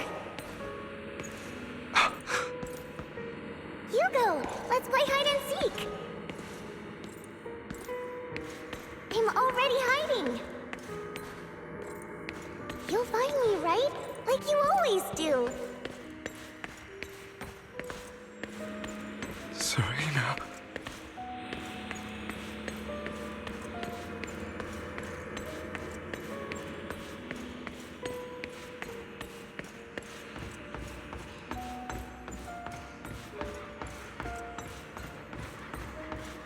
You're looking in the wrong place. I found an even better hiding spot this time. Harder to find than any place you showed me.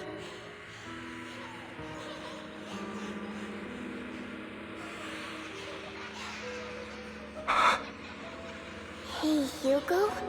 Do you ever wonder why I had to die? It was because of me. That's right. It was because of you. It's all your fault. If only you didn't exist, I wouldn't have had to suffer.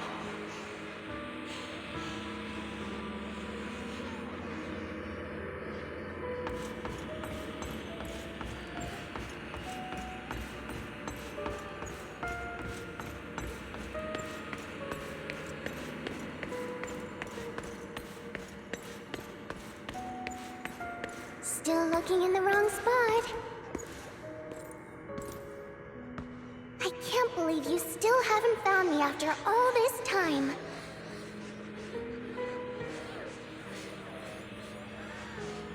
Have you forgotten about me?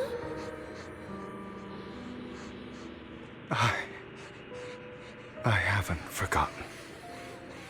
It's okay. I'll forgive you. I'll still be nice to you, just like before.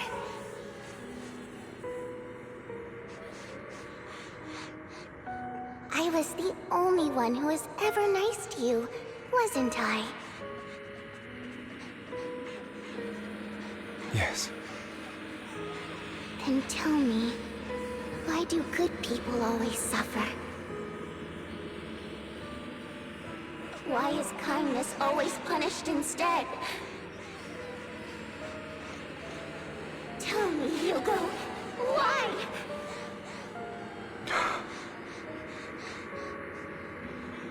Hugo, are you lost? Go back the way you came. I left you a surprise there.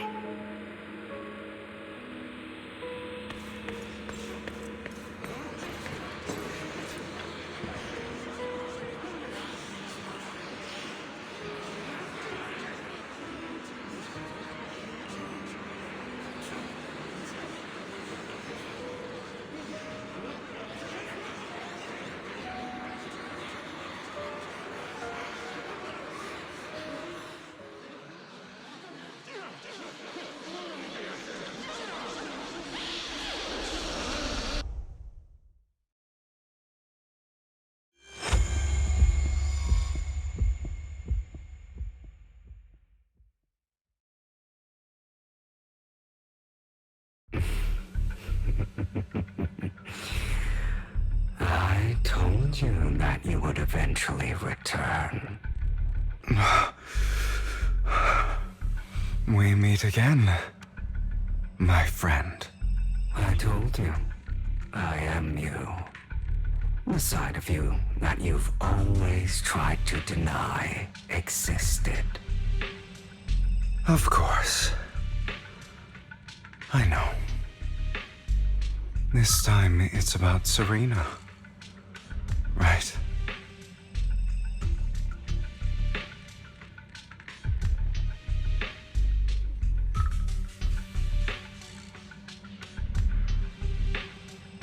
Yes, your half-sister, and the only child in the Ravenlock family who was kind to you.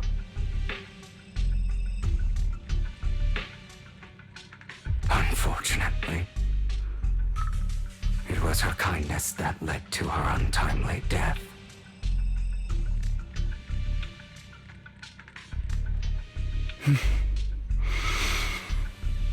It was my fault.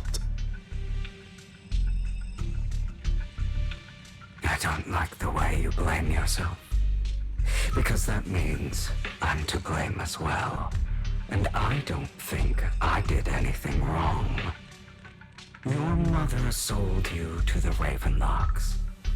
And your father, he saw your talent and wanted to use you to push the other children into competing with each other. My brothers and sisters wanted to get rid of me from the moment they first saw me. In their eyes, you were no more than a slave. But Serena dared to treat you, a slave, as if you were human. And so, she was fated to die. They tried to kill me many times, but I was careful, and they did not succeed. So they killed Serena, who was weaker, an easier target, and pinned everything on you. Serena died in your place. Those cruel brats thought that by reporting this to Father, they could use it to get rid of you, a rival who threatened their positions. Yet, not only did Father not blame you for the incident, he praised you for it.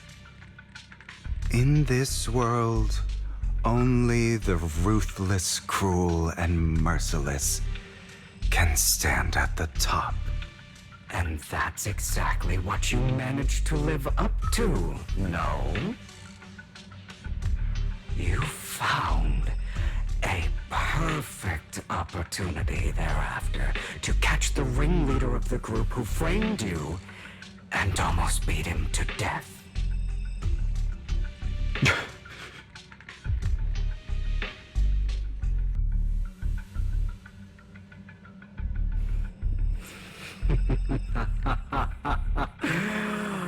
Oh, you should have seen the expression on your face back then.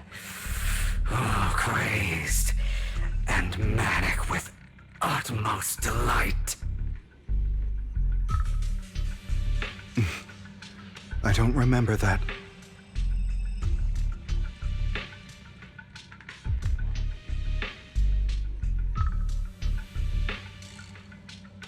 Here you go again, trying to deny your desires.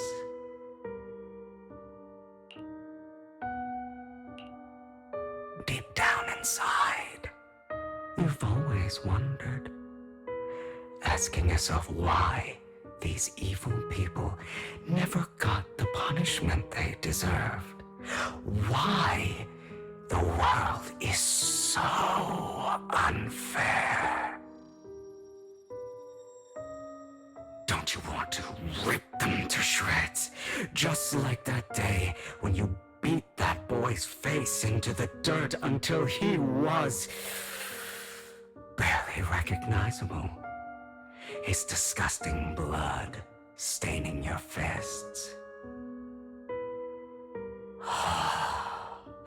Recall your acceleration, your cathartic release of rage, that outpour of hatred.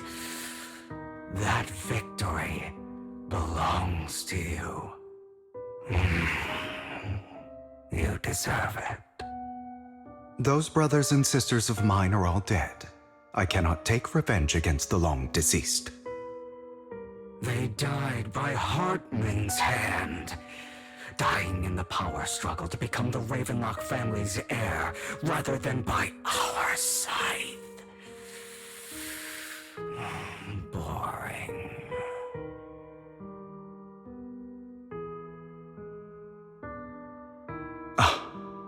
Boring.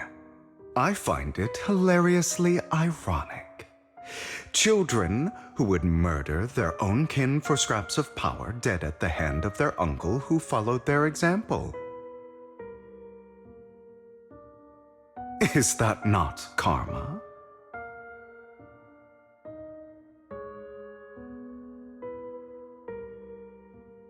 Power struggles pitting kin against each other, betrayal, suspicion, and hatred between people of the same blood. It's like a curse written into the Ravenlock family's genes. Laughably stupid.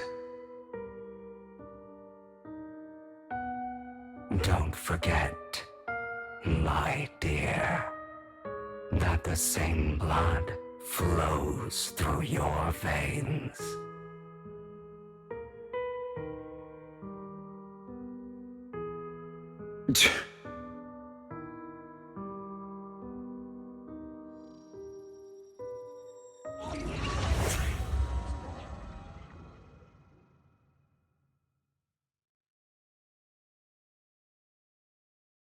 That's right, my dear nephew. No matter how much you deny it, the blood of the Ravenlock family flows through your veins.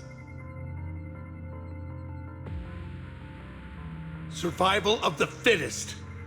Only the strongest deserve to live. Only the strongest deserve to rule. This is the path of success that has led the Ravenlock family to victory countless times. A blessing and a curse etched into your flesh and blood. As long as you live, you'll never escape the mark of family. You are destined to one day become someone like me, like your father.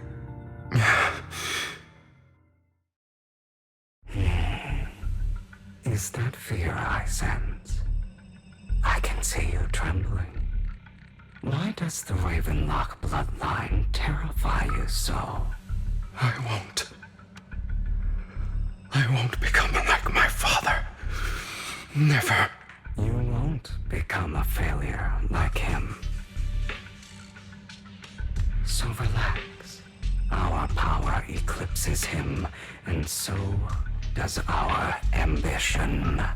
So, do not deny your own desires. Do not resist your own ambition. This is the talent you were born with.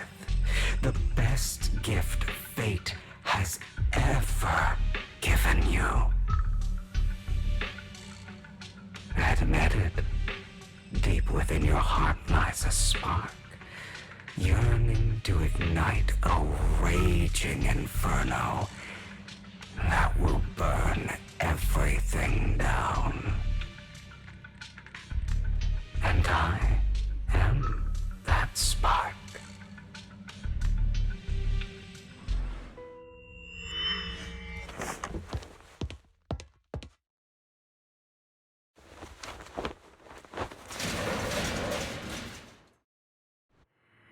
Lycon. Never thought I'd be this genuinely thankful to see you.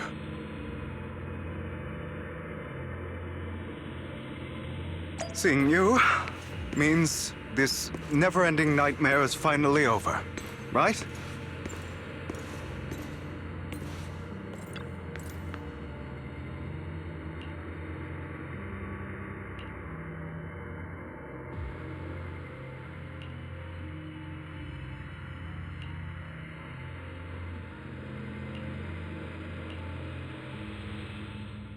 I don't want to hear something like that from you.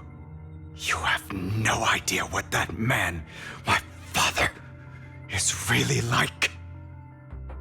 A person who stops at nothing for their own interests and ambitions.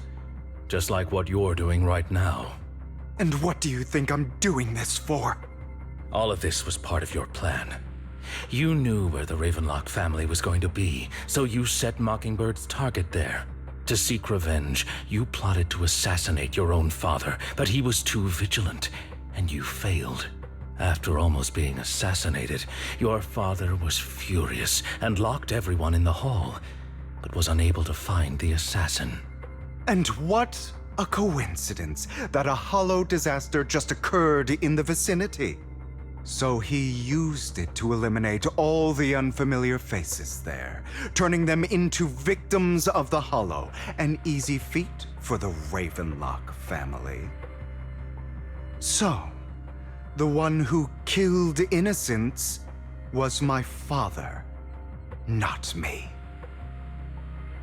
You knew what choice an extremist like him would make, and you used the chaos to once again attempt an assassination. This time you succeeded. You killed your own father, at the cost of innocent lives. Admit it, Hugo, you don't care about anyone else. The only thing you care about is your revenge. How is that any different from your father? Enough. I'm tired. I may hate him for betraying me, but he wouldn't say something like that. What? You aren't Lycon. You're the other me, hidden deep within my heart.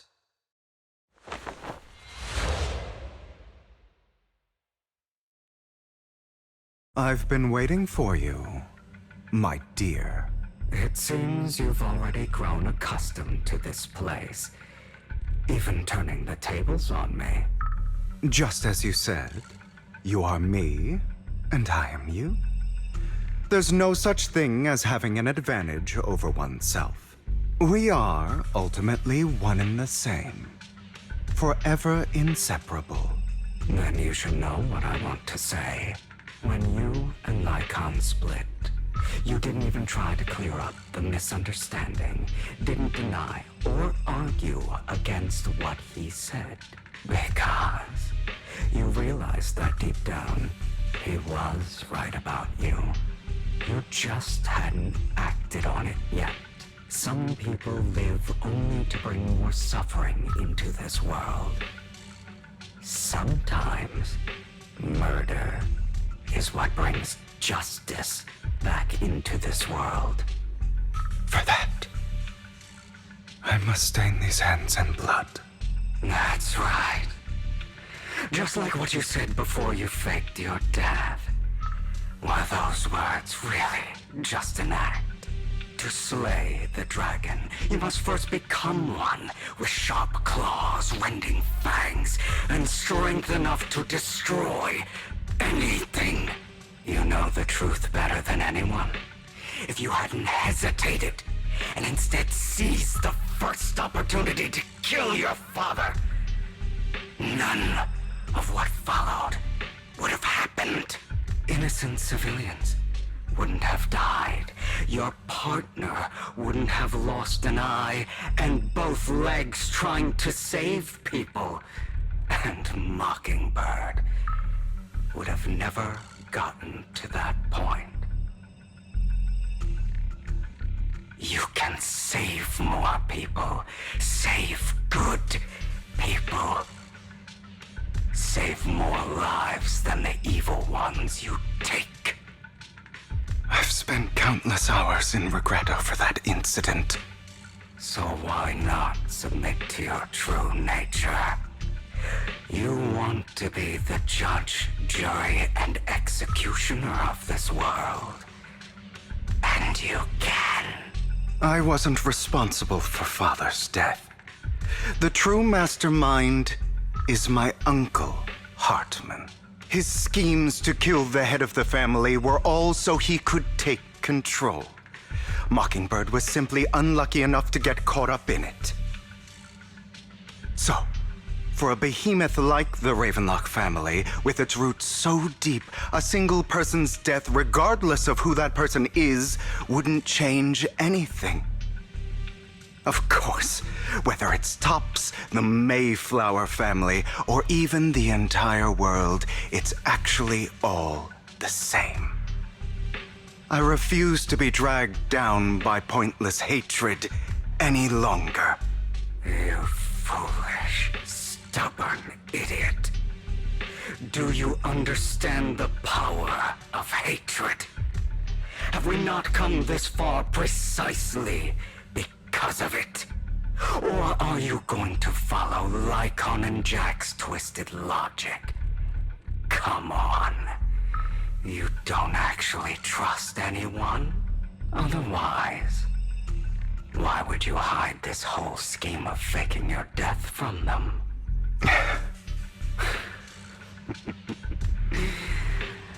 You've built an impenetrable wall around your heart, keeping everyone out. Of course you are right to do so. No one in this world can be trusted. Always. All you'll receive is hatred from your own blood and no love. Suspicion from your companions, and betrayal that comes all too easily. But the most ridiculous thing is that you want them to trust you. You stay silent and long for them to notice your suffering. You yearn for your companion's understanding and trust. Idiot. That's why you are incapable of exploiting them for your own ends. You care about their safety even more than your own. But remember, only the weak need companions. And we are children born from hatred. We are different from them. I will never be like them. And I don't need to be. Come. Let me show you what powers we can wield. But you are me, and I'll never lose to myself.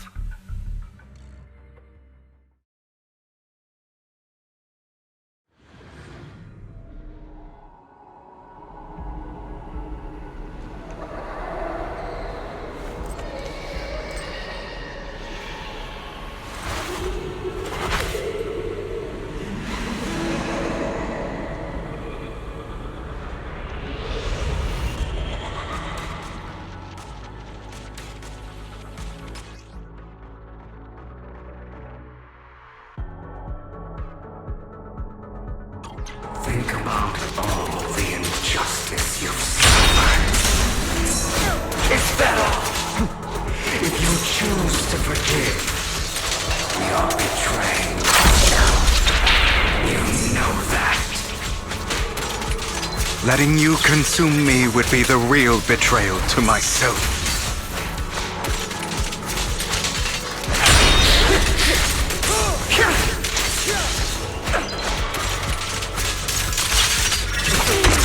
Just afraid to admit it.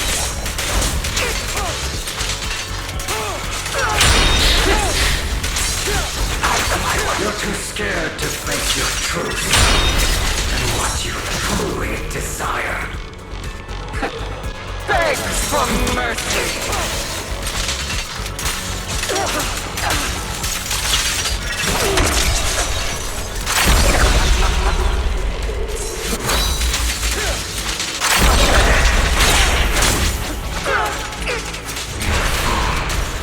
Are you trying to kill me? You think you can just get rid of me? Without me, you are nothing. For what it's worth, thank you. Don't be afraid. You and I are inseparable. You're part of me, just as I am part of you. Fancy words won't change anything. No, It's not just platitudes. I finally understand now. Some pain only fades when it's seen, when it's accepted. So I won't fight you anymore. I won't hate myself anymore. Weakness, hatred, malice, strength, forgiveness, justice.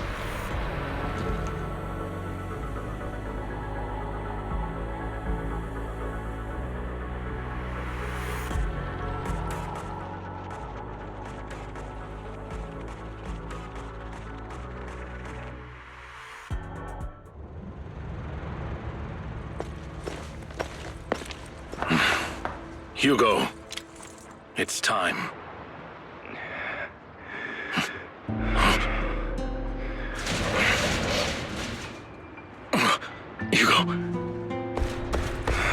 Hugo, you... Did I scare you? I made it through. I won.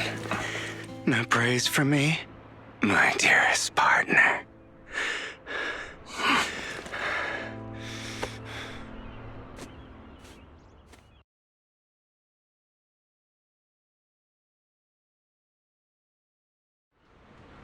This is just like what I saw in my dream. I guess there are still some lingering side effects.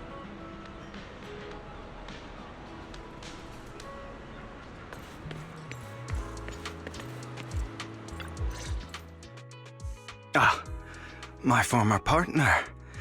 You're still as punctual as ever. Are you sure you're fully recovered? How about we fight, and I'll show you how recovered I am. I refuse to fight someone who is in need of medical attention.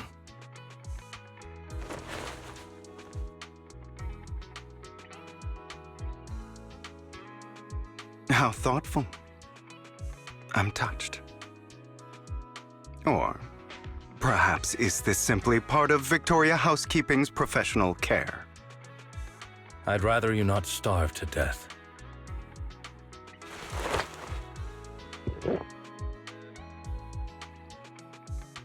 Not to your liking. I'm fairly certain this is the same kind as before. No. I've just gone too long without food. It feels a bit uncomfortable. Either way, thank you. Now tell me, what exactly happened in the warehouse? Just going a bit crazy from... you know what? Were you expecting anything else? But I did have a very long dream. A dream about many things from the past. If I had to put it into words, it would be like giving myself psychological therapy. You seem like you could benefit from some too. How about it? Want to book a session with me? Trust me, I'm a pro. Seems you really have recovered. Well, of course. I'm feeling pretty great right now. Like I could argue with you all day on every petty detail of who exactly was in the wrong back then. I wanted to ask, what you said about Mockingbird before, when you faked your death, was that part of the act? Oh, you mean the part about how Mockingbird has never really changed anything or saved anyone. I didn't expect you to still be so hung up on this. Interesting. After all, it was you who chose to betray Mockingbird. To betray me. Just as I said before, I never considered Mockingbird a failure. Perhaps Mockingbird deviated from its origins, but it has its value. You shouldn't reject the things you've done. Or Mockingbird. I have contemplated this before. Yes. Mockingbird has helped some people and has genuinely managed to cause trouble for those who abuse their positions of power for evil. Yet those in high positions still possess immense resources, and the people we helped remain destitute and suffering, willing to become slaves to those in power for scraps. But just as you said, even if what we did was childishly idealistic and flawed, as little as we actually achieved, even the slightest change is by no means meaningless. Nothing holds more value to me than Mockingbird.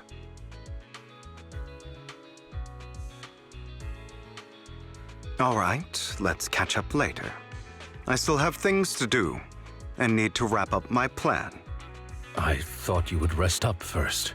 As much as I would prefer that. My dear uncle and the Exaltus fanatics likely would not give me such an opportunity. If all has gone to plan, the fish will have taken the bait already. And if everything goes very well, I'll soon have solid evidence of the Ravenlock family's crimes. Well then, thank you for your assistance, former partner. Let's part ways here. I'll go with you. Lycon, surely you don't think that because I just recovered, I'm too weak to deal with those useless fools. Hartman's actions will disturb the safety of New Eridu. As I serve the mayor, I should intervene. Very well, whatever. Let's go. And don't slow me down.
I'm sure you've heard about the missing workers from companies under the Ravenlock family, too.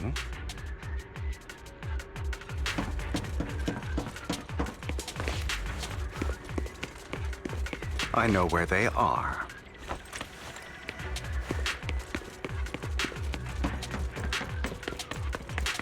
Those are Ravenlock's men. The workers with them are the victims who were tricked into going into the Hollow.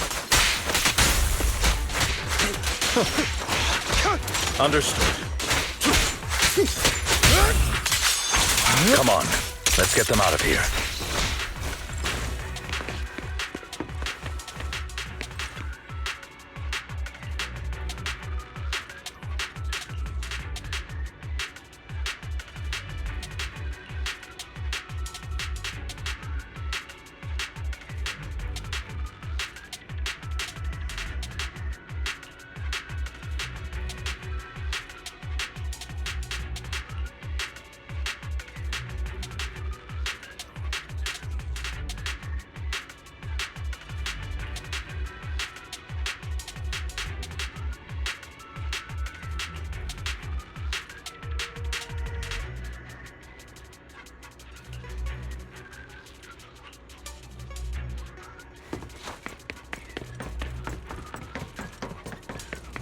Bunch of nobodies. Annoying as hell. Kill them! To reap your soul, you're welcome to try. What a coincidence.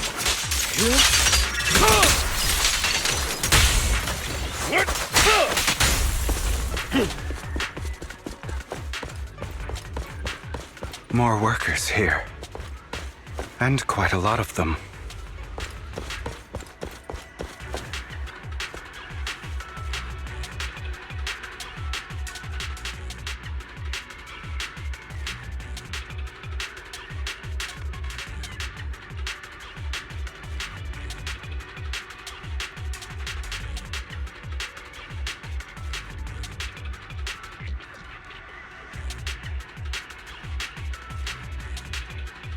Is Hartman behind this, too? Of course. He threw them into the hollow like offerings for the Exaltists. To him, those workers are just another resource, no different from the ether his company mines in the hollow.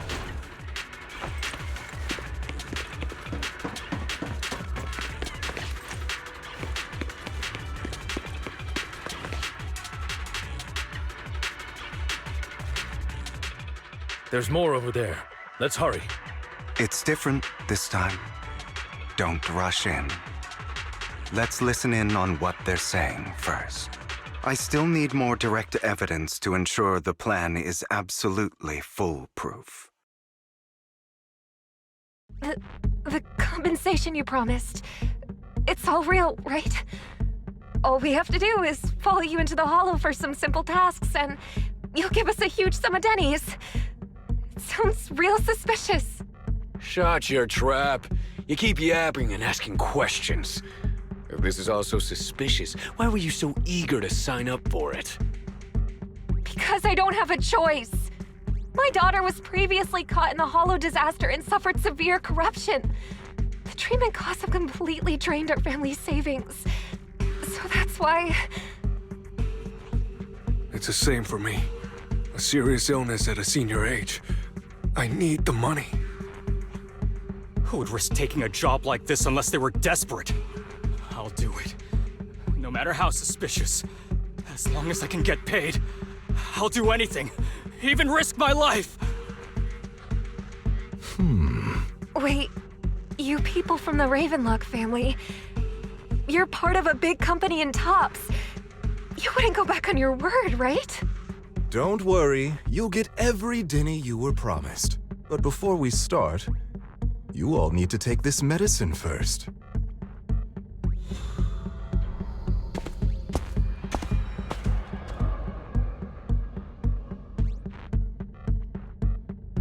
Bro, should we really be doing this already? These workers keep talking. We're wasting time like this. And the sooner they take it, the sooner it'll be over. Consider it an early release for them. What? You didn't say anything about having to take pills before. Look, this is good stuff, all right? It'll increase your ether aptitude. There's tons of people who'd kill for something like this. Exactly! You'll be working in the hollow for several hours. This is essential medication. You have to take it before we continue. If you refuse, then you can forget about the job. Of course, you won't receive the compensation either. Lycon, what are you doing? Rescuing those workers, of course. There's clearly something off about those pills. We can't let them take them. Now is not the right time. As I said, we need more evidence to ensure the plan works. And as I said many years ago, you can't exploit innocence to achieve your goal. So that's how you see it. If that's not what you want me to think, then explain everything to me. All right. It's a little complicated, but simply put, these workers will be fine. Of course, it's your choice to trust me or not. But if you try to rush in, I will stop you. I trust you.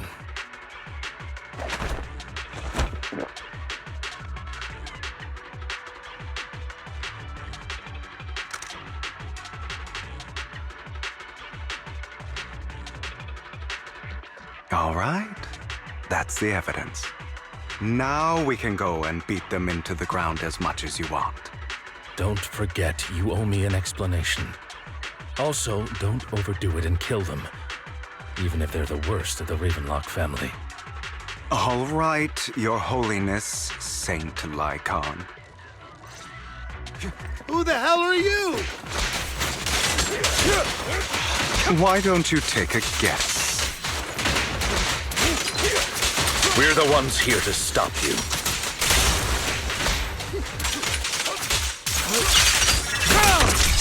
Can't remember the last time we worked this well as a team. Your legs, how are they feeling? I'm fine. To be honest, I think I prefer the way you used to fight.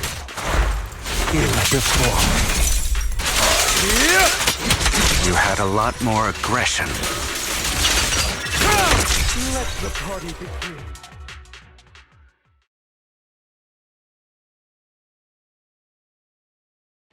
Damn it! Who the hell are you? How dare you mess with the Ravenlock family? Ravenlock. Savor the name while you can, for it will soon cease to exist. What's that supposed to mean? It means exactly what I said. I think this might be good for you. Sever your ties while you can. You still have a chance to walk your own path. The family's honor comes above all else. Is that really what you think? I saw the compassion on your face just now. You're not from the main family, right? That's why you were assigned to these trivial tasks. But in reality, there's no need for you to keep playing this boring game for them. I don't have a choice. From the moment I was born into the Ravenlock family, You always have a choice, if you're willing to act. All right, let's end the small talk here.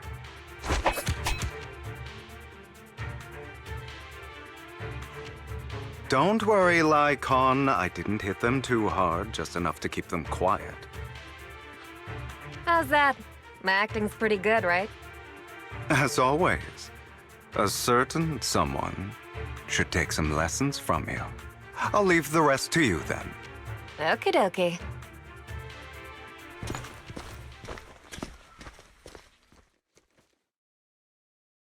Okay, now can you tell me exactly what's going on here? As you can see, that worker just now was actually an informant of mine.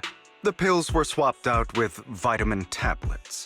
Outside of this batch, some workers have already taken the actual substance Hartman has. But rest assured, the antidote for it is already in development.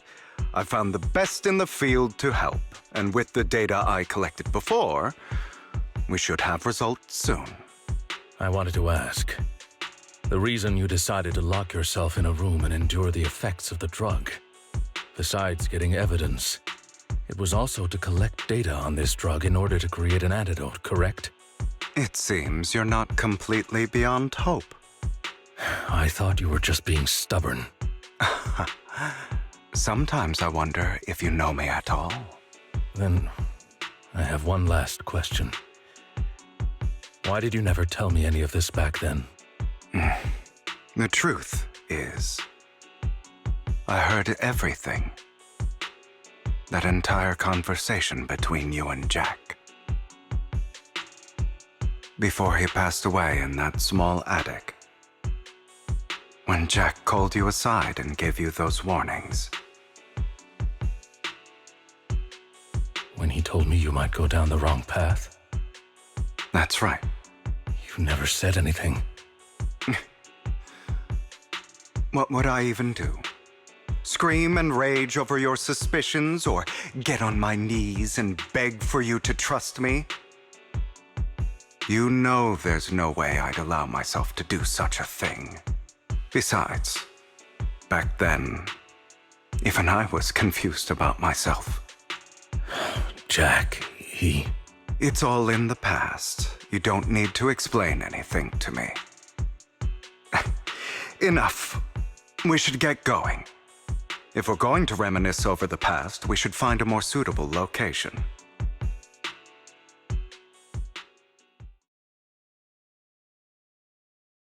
Nikon?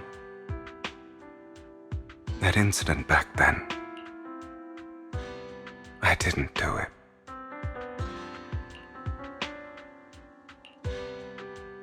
It was a scheme Hartman devised to take over the family. It was Hartman who killed my father, too. I only discovered the truth long after the fact. I did indeed attack my father, and I thought he was dead. But he wasn't. I couldn't kill him. And even before that, if I hadn't hesitated, none of what followed would have happened. Even now, I still think they deserve death. But I no longer care to personally deliver that fate. They're beneath me. And I have more important things to do. You? I know we may never agree on that point, Lycon. I once wanted to fight against those ugly truths that defined me, but I discovered that the more I rejected them, the more painful it became. So I could only accept that crazed, hateful, and malicious side of myself. As long as I know I will never become like my father, like Hartman, that is enough for me. You've changed, but I think that might be a good thing. Don't patronize me. You've changed a lot too, compared to before. I still disagree with Jack's words, and I won't forgive your betrayal. I will walk the path I believe is right, even if I must tread over thorns and through the mud. But I will also allow you to walk your own path. Lycon. Should I say thank you? You're welcome. Come to think of it, we haven't talked about your legs and eye. It was just an accident, not your fault. I'm doing well now. I hope you are too. On the contrary, perhaps I should be the one apologizing. I misjudged you. I used to think you wanted power, that everything you did was for your own ambitions. I thought you wanted the power to pass judgment on all in this world like a god. I am a god. I am my own god. Or you could say that in this world, everyone is their own god. There are many things that we are powerless to change. But there are also many choices we can make. Just as I said before, I am the only one who can kill me or save me. I'm glad you think that way. Let's go. I still have one last thing to do. To witness the end of Ravenlock.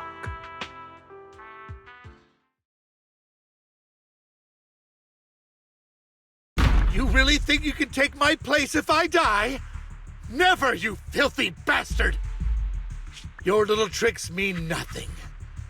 As long as the Ravenlock family stands, I can still get back on my feet. You still don't get it, do you? This was never about avenging my father. And I don't care about taking your place. I didn't come this far just to kill you. That'd be pathetic. Right on cue. Why don't you take a look at this, Uncle? On behalf of TOPS, I'd like to clarify that we had no involvement in the Ravenlock family's actions.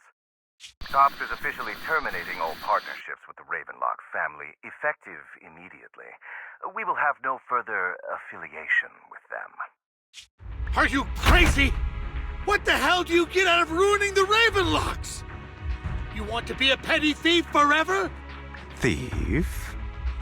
Oh, Uncle, allow me to reintroduce myself.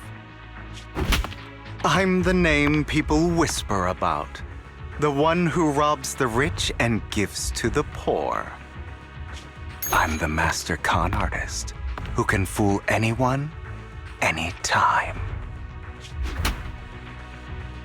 I'm the leader of Mockingbird. The one who turns every headline into my own stage.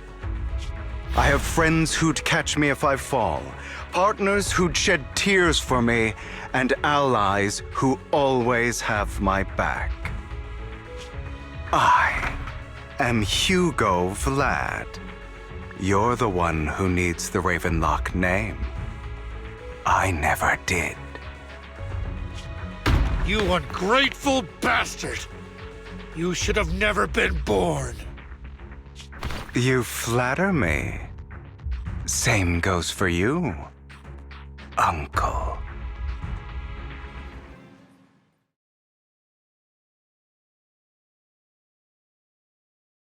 You've done well, Vivian. You had better give me an explanation. And here I thought this would be a touching reunion. What's with all the anger? Hugo, I'm a member of Mockingbird too. And I mourned your death. Listen, Vivian. I don't want you or the people you cherish to get caught up in danger because of me. I've always been selfish, so I don't hesitate to use you all as variables in my plans. But it is because I am selfish that I also don't want my failures to affect my treasured companions. In any case, if you were in the same position, would you not make the same decisions? Lycon's taking care of everything outside. We should go. Also, Belle, thank you. And I'm sorry for the whole act where I threatened you. It was the only way for Hartman to drop his guard against you and leave you be. I, Hugo Vlad, am forever indebted to you.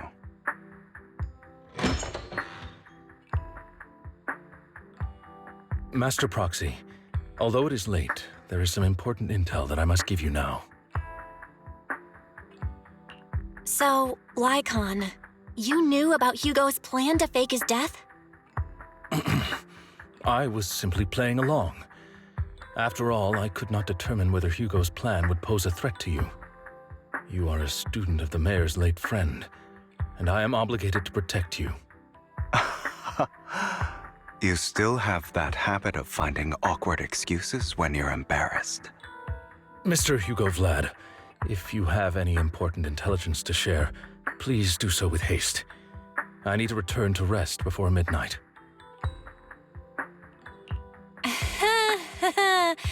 You two sure are close. For the sake of a certain old fossil's sleep schedule, I'll keep it brief. I learned from Camille that Dina intends to embed the sacrifice core into the sacrifice. Apparently, it will make the sacrifice much stronger. Sacrifices created this way will not retain their minds and will indiscriminately attack all living beings, including their creator. So the Exaltists don't do this. It would bring them no benefit. But Dina's concoction can control people's minds. If a person takes the pill and is injected with the serum Landon left behind, the sacrifice would be under its creator's control.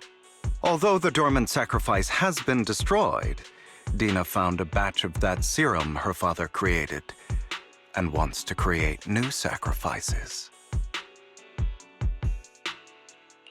Never mind the sacrifice. Hartman's sacrifice core is a fake. We don't know where the real one's gone. The real core has always been here. Here? In Lord Phaethon's video store? Vivian, do you remember when I suggested you give that collectible to our dear Proxy? I remember. But that was just an ordinary pendant. And I've met the person who submitted it. she has absolutely no connection to the Exaltists. How about our dear Proxy take out that pendant so we can take a look?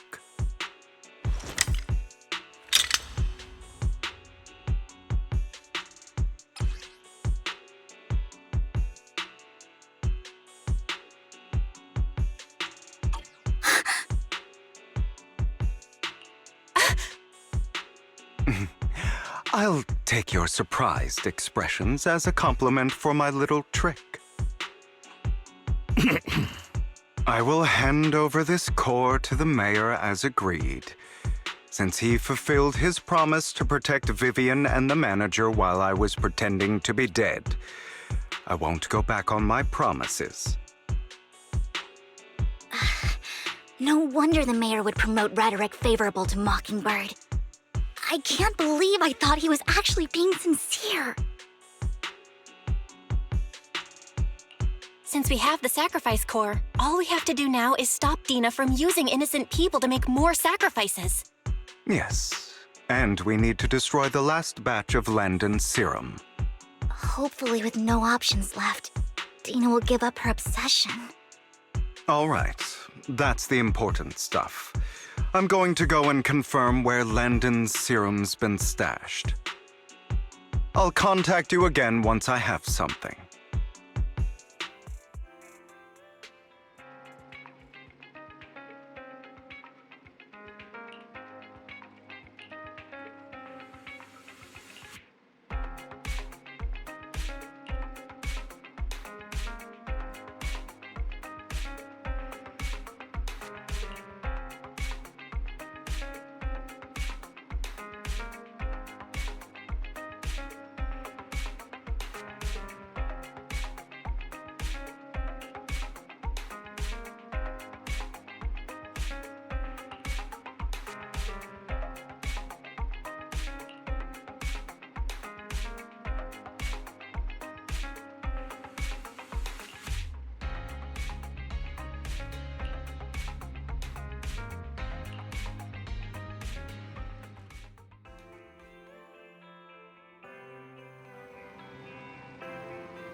Landon's stash should be somewhere nearby. I did some digging. Some of the missing workers were brought here too. Stay normal. Dina's getting ready to make her move. I'm part of Mockingbird too. Don't worry, we'll clear them out. Hello.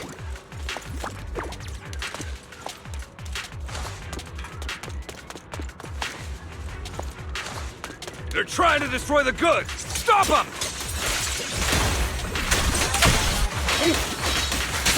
We need to take care of the guards first.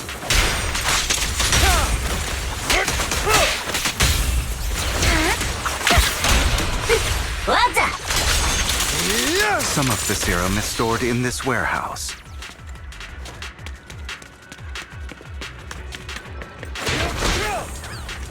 You're not taking anything from here! Hugo, get the guards first. In position. You just stepped into your own grave! Stay away from me. What?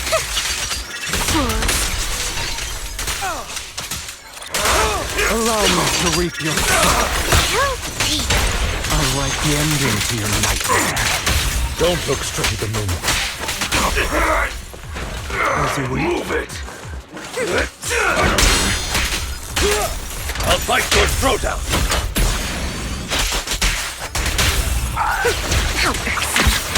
Tales for the dawn that sets the world alight. Prepare to kneel before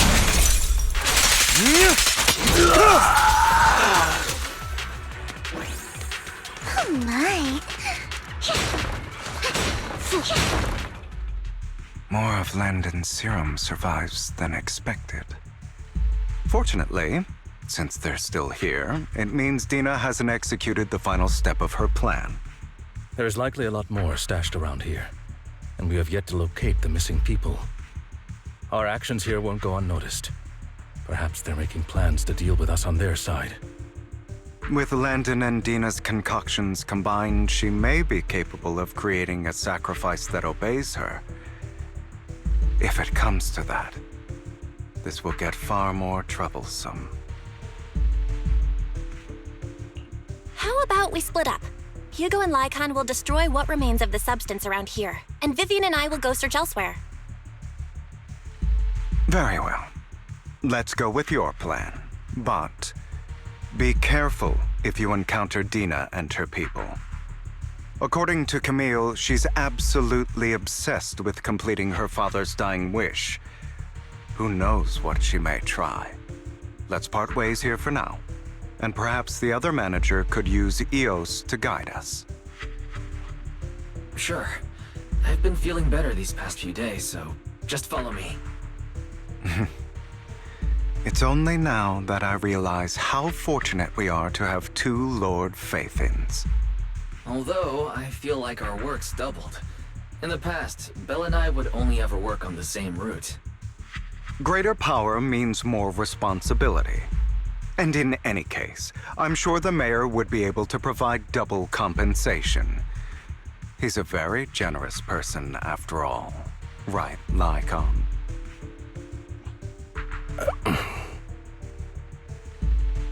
I will request additional compensation from the mayor. Compensation is just one aspect. It's one thing with Belle being in the Hollow in person, but now with us working on separate routes, I can't help but worry even more for her safety. Oh, but I trust in your abilities. I'm just not quite used to this.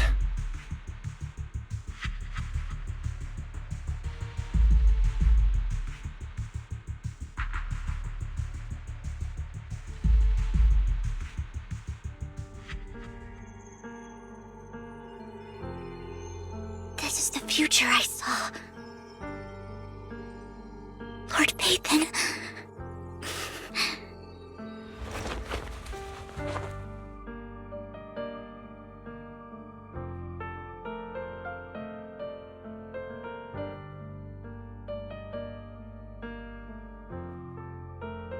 I'm sorry.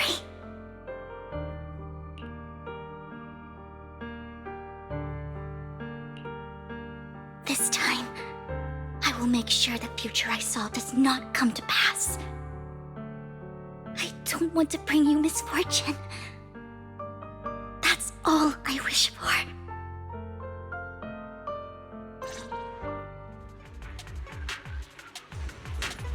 Don't touch me. Leave this to me, Lord Phaethon. Who dares get between me and Lord Phaethon?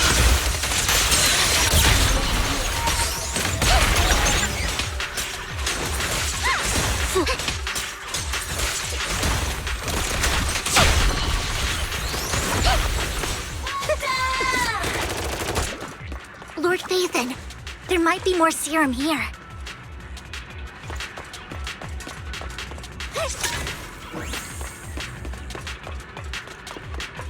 How dare you steal from Lady Dina!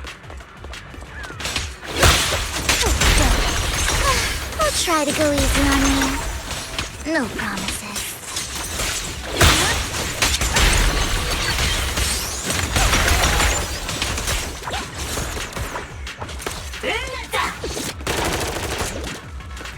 There are containers by the fissure.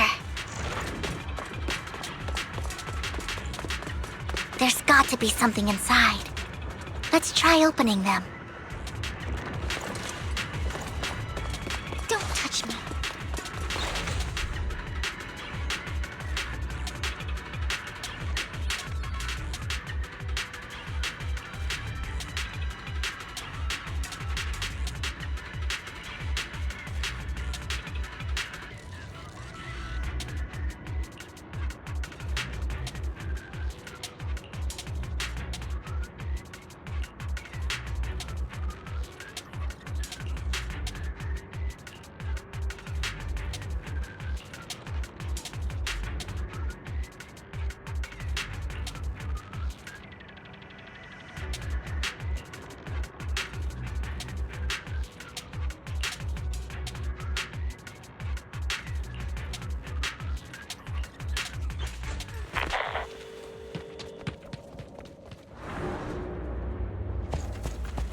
It must have been tough for you to find this place. Vivian, if you had stayed out of it, I wouldn't be so eager to get rid of you. Those people have been taken to safety. You're all out of options. They're just mere test subjects. So what if they get away? There will always be people consumed by greed, and therefore, they will come willingly to me. In any case, what are a few sacrifices in comparison to the completion of Father's grand ambition?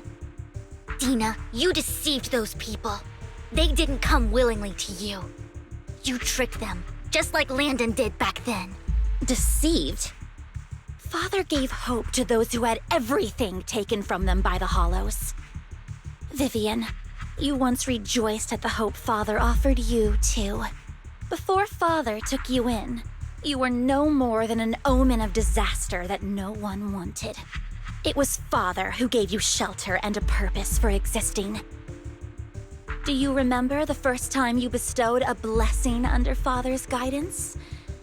How did you feel when that person looked at you with adoration and gratefulness? That was the first time you felt hope. Like your existence had a purpose, right? Don't forget that it was Father who, through what you call deception, gave you hope. And you, what have you done? You basked in Father's attention and everyone's adoration, only to destroy everything. Do you think that by leaving the Exaltists, those people will live better lives? Of course not. Those who suffered under the Hollows will only continue on as walking corpses, without the hope Father gave them. Do you really think you're some sort of savior, Vivian? In the end, you're just an ungrateful brat who brings misfortune to those around her. It was you who destroyed everyone's hope. Not everyone wants to live in false hope, Dina. You say it's because of greed that people willingly become your sacrifices. Perhaps those people aren't entirely virtuous. But that greed is just wanting to live a better life beyond the Hollows. What you and Landon have done was never about giving people hope, but exploiting it. Stop lying to yourself. Deep down, you know what Landon did was cruel. No. Back then, when Landon wanted to inject you with the serum, the fear in your face was as plain as day. I saw it all clearly. If all of this is as righteous as you claim, then why did you make such an expression, Dina? Don't look at me with such pity! Father did nothing wrong. All of this is to make something of the Hollows other than disaster. That's everyone's only hope. Dina, it's not too late to stop. Stop living in this lie. You know what would happen if a sacrifice loses control and escapes the Hollow. It's not the Hollows that are to blame for those people's deaths, but the hope you keep talking about. That will cause more despair and claim more lives. That is merely the necessary sacrifice to accomplish a greater goal. No one deserves to be a sacrifice. Your hypocritical magnanimity disgusts me. I can always go and get more test subjects if they've escaped. And I will be able to replicate Father's serum with enough time. With you gone, I'll be able to complete Father's gift to the Creator and fulfill his last wish. Camille, release the failed subjects. Lady Dina. Camille, are you going to do what you did before? You keep saying you'll follow the Creator, but it's all lies. Lady Dina, the Hollows took my family from me. I understand that there's no way to get back what I've lost. It was Lord Landon who told me that the Creator would guide me. One day, Hollows will no longer be disasters. Everyone will be able to survive inside them. I look forward to the day when this hope becomes reality. I watched you grow up, and I know that you've always looked up to your father. He gives you hope, and I destroyed that hope with my own hands. I know the pain of loss, so I've always felt guilty. I want to atone for the hope I destroyed. But Dina, I don't want to ruin more lives. And I don't want to continue watching you destroy yourself. Vivian is right. Not everyone wants to live in false hope. So, please, stop. Camille, are you abandoning me too? I'm not abandoning you. I just don't want to see you go past the point of no return. The point of no return? I passed that point ages ago. No, Dina. You can still turn back. I'll be your way back. Where are you going, Camille? I made a deal with Hugo and the mayor. If someone needs to take the fall for this, let it be me. I did it. All of it. I've been forcing Landon's only daughter, Dina, to research how to create sacrifices. I colluded with the Ravenlock family for my own gain. Everything Dina did was under duress. Since I've kept her captive for so long, she doesn't have the skills to survive as an independent member of society. She'll need a caretaker and teacher. Someone who will look after her and educate her. No! I refuse, Camille! I refuse to accept this! Dina, I'm going to dispose of those failed subjects. I won't allow it! You'll die! I won't allow it! You can't leave me. I command you! You've always followed my orders, and you will follow them now! It wasn't your orders that I've been following. My younger sister, who was stolen from me by the Hollows, also had such beautiful red hair. When Landon told me the Creator could bring me hope, you were standing there, right behind him. I was certain, then and there, that this was the hope the Creator had given me. Start over, Dina. You still have so long, so much time. You'll make friends, find people who love you, and make many beautiful memories. That's not what I want! Camille, you're not allowed to die! I won't allow it! I won't allow it! Goodbye, Dina. And I'm sorry, Vivian. I'll leave the rest to you.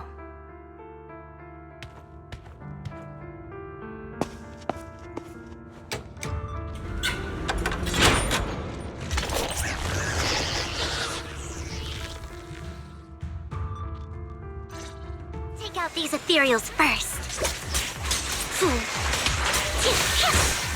We can't let Camille's efforts go to waste.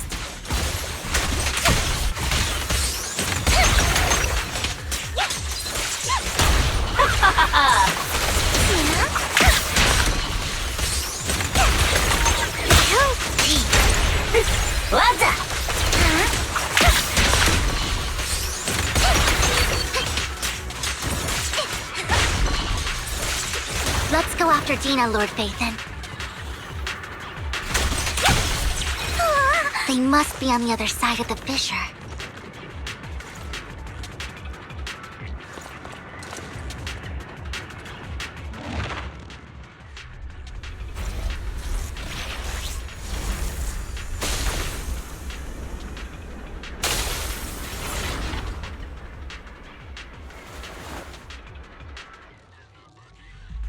Are you satisfied now, Vivian? You were the one who brought yourself to this point. You're saying this is all my fault.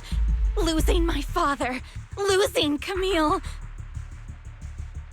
I wish you had never come into my life. At first, when Father brought you home, I was happy. There are so many Exaltists, yet Father never allowed me to get too close with any of them. I never had any friends either. But when Father brought you back, he told me to take good care of you, that you were my first friend. I was also so happy the first time you took my place, in helping Father select a person to receive the blessing. Because it meant you were different from all those other people. You could stay with me. But soon, I grew jealous. You took the attention that should have belonged to me. You even took Father's love from me. It's only because of my ability that Landon... I know, but... Vivian, jealousy is something you cannot control. Of course, the same goes for fear and hatred. I was terrified that one day you would look at me and shed tears. I knew if that day ever came, Father would not hesitate to force the blessing upon me. And when that day did come, I hated you for causing my father's death. Tina, you knew everything about what happened back then, so... why are you still defending Landon? And why didn't you tell me back then? If I had known earlier, maybe I could have found a way. Because it's the only thing that makes me more special than you, no? It proves I had Father's trust. I was more useful to him. Vivian, you said you wandered without a home ever since you were young, hated by anyone you encountered. You were happy to gain recognition from everyone and help Father when you were among the Exaltists. But in the end, you discovered you were being used, so you felt betrayed and hurt. Then, what about me? All I ever had was my father.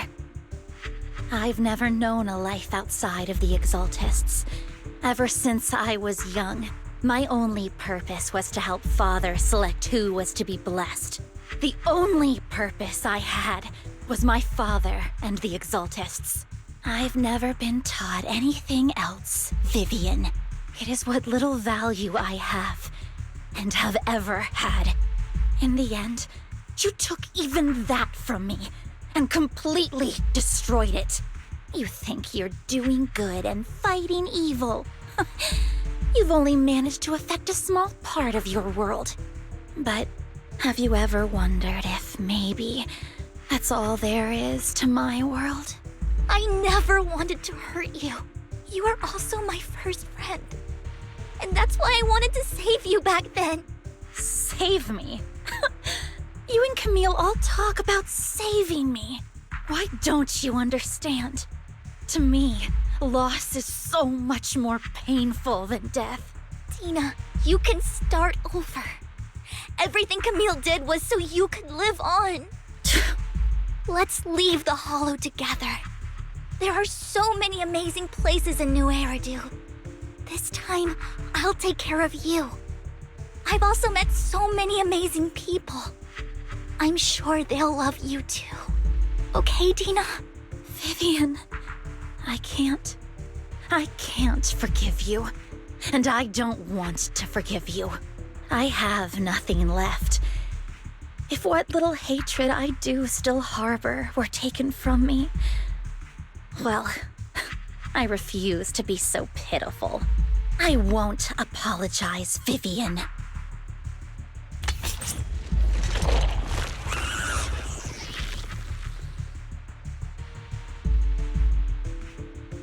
I don't want to hate myself, so I can only hate you for killing my father, and hate Camille for leaving me.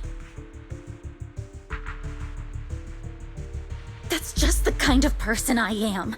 Hateful and despicable. I refuse to owe anyone anything.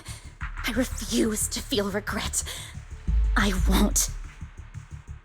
Vivian, I will keep hating you. I will take all who are precious to you. I will also hate Camille, so I won't do as she wished and start a new life. Vivian, if you had never existed, if I had never, you would be... Lord Phaethon, please do not interfere. She was my first friend. I'm going to bid her farewell.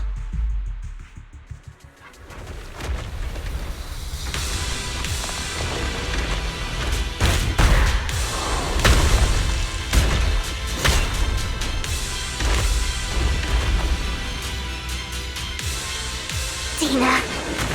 Soon, the pain will be over. Lord Phaeton, don't come any closer!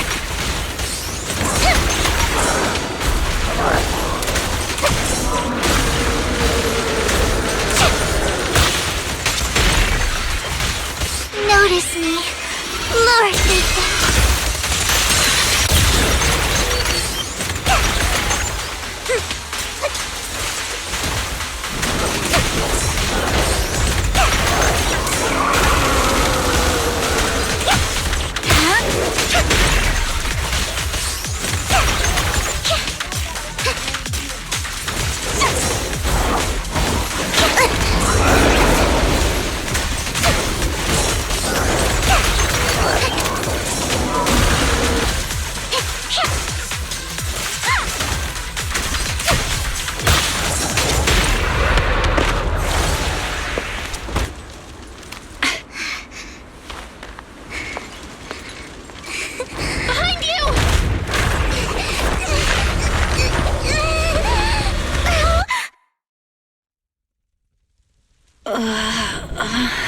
What happened?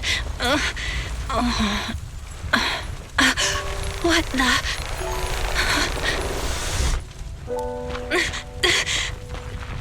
Vivian! Belle, don't come near me. This is my own choice.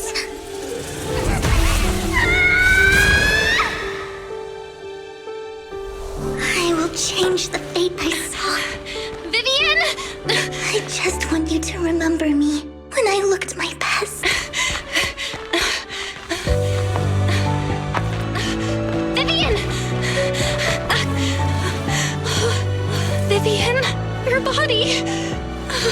I'm sorry you had to see me like this, but I don't want to be the one that only brings misfortune anymore. No, please. No. It's so warm, and the night is beautiful.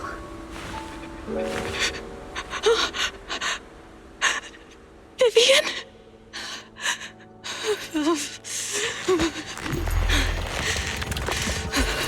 No. It can't end like this.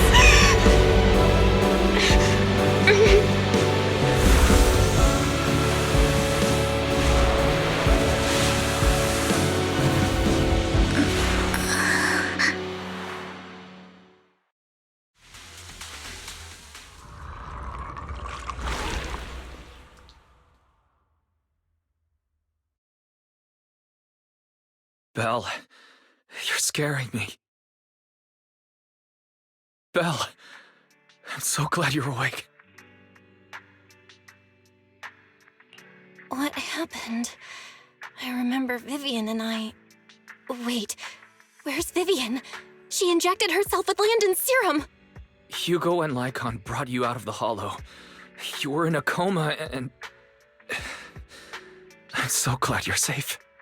And you said Vivian used the serum on herself? But she looked fine to me, barring a couple of scratches. Hugo sent a message earlier saying he got her checked over, and she was all right. Can you recall what happened? The situation was dire, so Vivian used the serum on herself to defeat the ethereals. I saw the crystallization process starting to occur. And then I can't describe it, but I think I saw something. At the time, all I was thinking about was wanting to remove the crystals from Vivian. I don't even know what I did. But then I passed out, I guess. What happened after that? When I led Hugo and Lycon there, it was just you and Vivian lying on the ground. We didn't see anything else. Never mind that for now. Belle, do you feel any discomfort? Just a bit dizzy. For tonight, just get some rest. Hugo and Vivian said they'll come over tomorrow, so we'll discuss everything then. Okay. Good night then.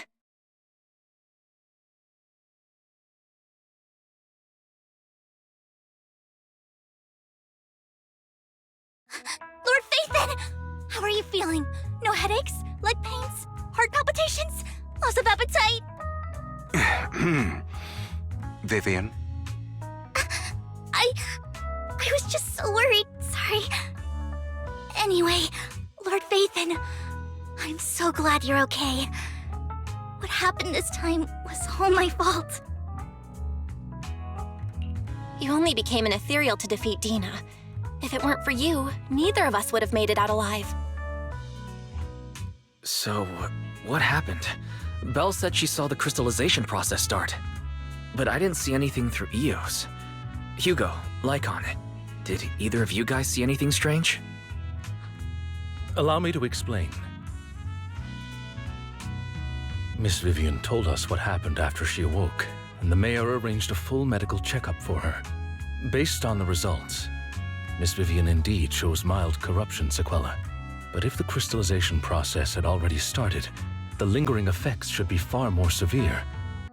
To be precise, if the process had already reached the point of mass surface crystallization, it should have taken no time at all to become an ethereal. So, the mayor theorizes that it was the etheric energy within Master Proxy's body that affected Vivian's condition and the surrounding etheric particles, causing Vivian's corruption to recede. Essentially, corruption is a reaction between the etheric particles inside the body and in the surrounding environment. Therefore, it's not necessarily irreversible, just that currently our mainstream method of defense is prevention. How come I didn't know I had this ability? How's it even possible for me to influence other people's etheric particles? That makes it sound like I can manipulate etheric energy at will.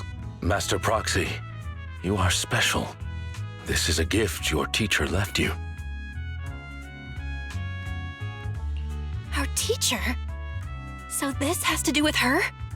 I don't know all the details, so I cannot explain everything to you. My apologies. However, Miss Yixuan might be able to answer some of your questions. She will visit you sometime soon, so please feel free to ask her any questions you may have. She has quite an eccentric personality. If she causes you any inconvenience... If she causes trouble, can I file a complaint about her to you? Master Proxy, you have always been a people person, so I trust you will handle things just fine. That just makes me more worried. In any case, the mayor has asked me to give everyone his most sincere gratitude. Unfortunately, the mayor could not come personally, but has promised everyone a favor. Provided it's within his means, he will offer his unconditional assistance once. There is no time limit on this favor. Unconditional, What if I wanted his position as mayor? If that is what you desire, then the mayor and his subordinates will be first in line to vote for you in the next election. As for the other votes, you'll have to work for them on your own. But should you assume office, I hope you take full responsibility for handling all day-to-day matters and lead by example. By sheer happenstance, the mayor has provided you with a copy of his current assignment, the City Waste Sorting and Processing proposal. Old fox. Well, can I request Lord Phaethon's? The mayor imagined you might ask. I have prepared all the necessary documents, and the ceremony expenses will be covered by the mayor as a gift. As long as Master Proxy agrees, we can sign and process the documents immediately. But this matter requires mutual consent and cannot involve coercion, confinement, or one party's lack of consciousness. Stop! I would never do that to Lord Phaethon! Probably. At least not today. As for you, Master Proxies, the mayor has some sense of what you desire. That said, he hopes you might speak with Miss Yixuan first before you decide the timing of that favor.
I did not expect that such a spiritual entity would exist here. It appears this street is a geomantic gem. A spiritual entity? His name is Howl, and I guess you could say he's a neighbor of mine. Is there something special about him? No, I was simply a bit surprised. It's rare to find such an intelligent individual of this breed. Even huskies can be really smart. Howl is proof. You're right. Yet, being overly intelligent comes at a price. It must stay here for prolonged periods of time, parted from its owner and unable to move about freely. Both a blessing and a curse. However, it seems quite happy. We've strayed a bit off topic. Since you're back, let's discuss our partnership.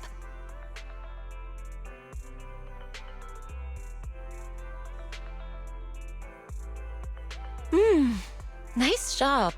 Good air circulation, excellent layout. Very suitable for a business. Your bamboo here are also very energetic. It seems your fortune is good when it comes to wealth.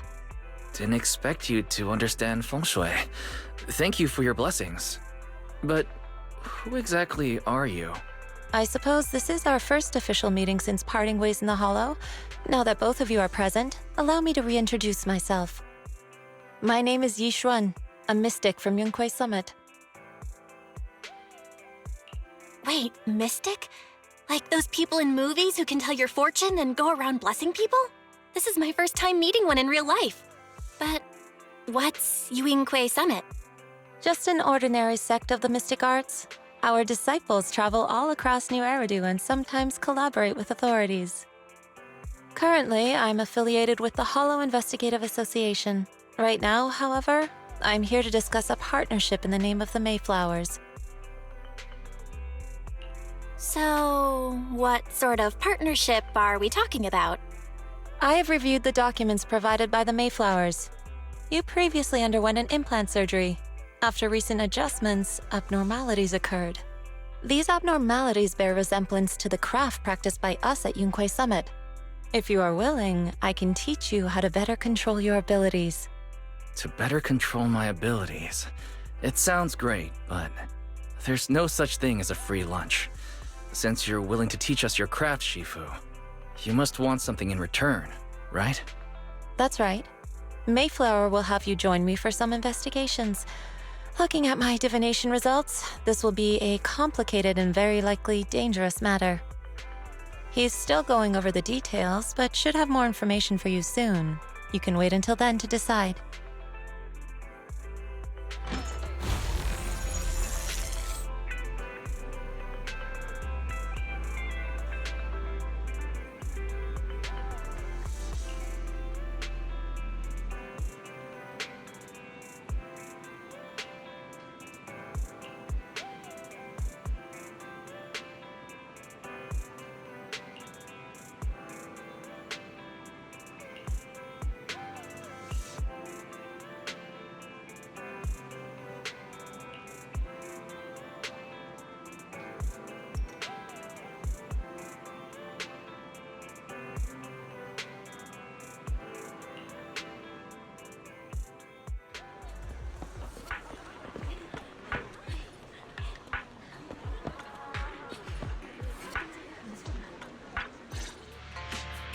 Please, help me check my fortune!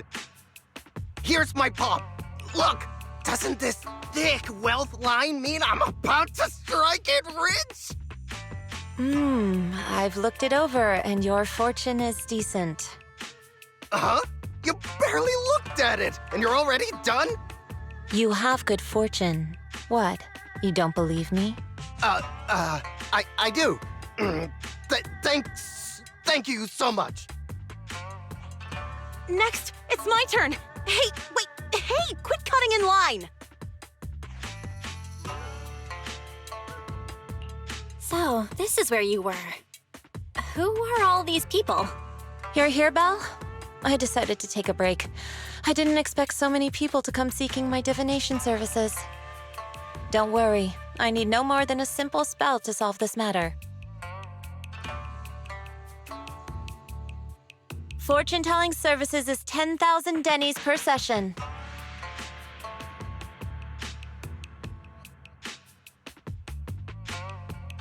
All gone? Good. It seems the Banish Wealth and Desire spell is still effective. Banish wealth and desire? That's a spell?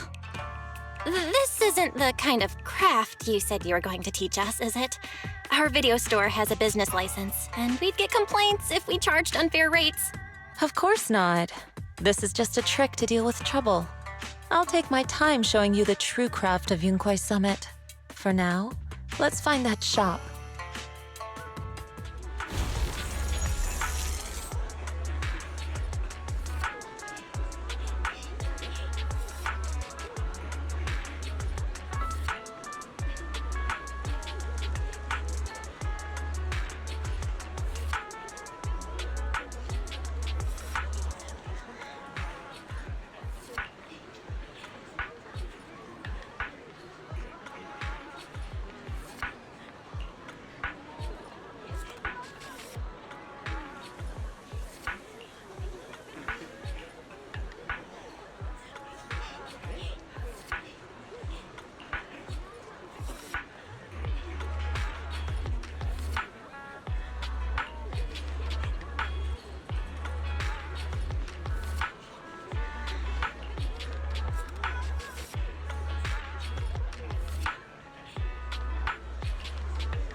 Yixuan Shifu. The store is right up ahead.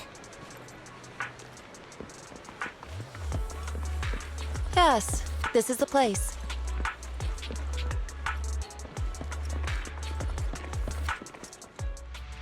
Ah, this is the one. Seems it's closed. Another wasted trip. Not necessarily. 1 second, please.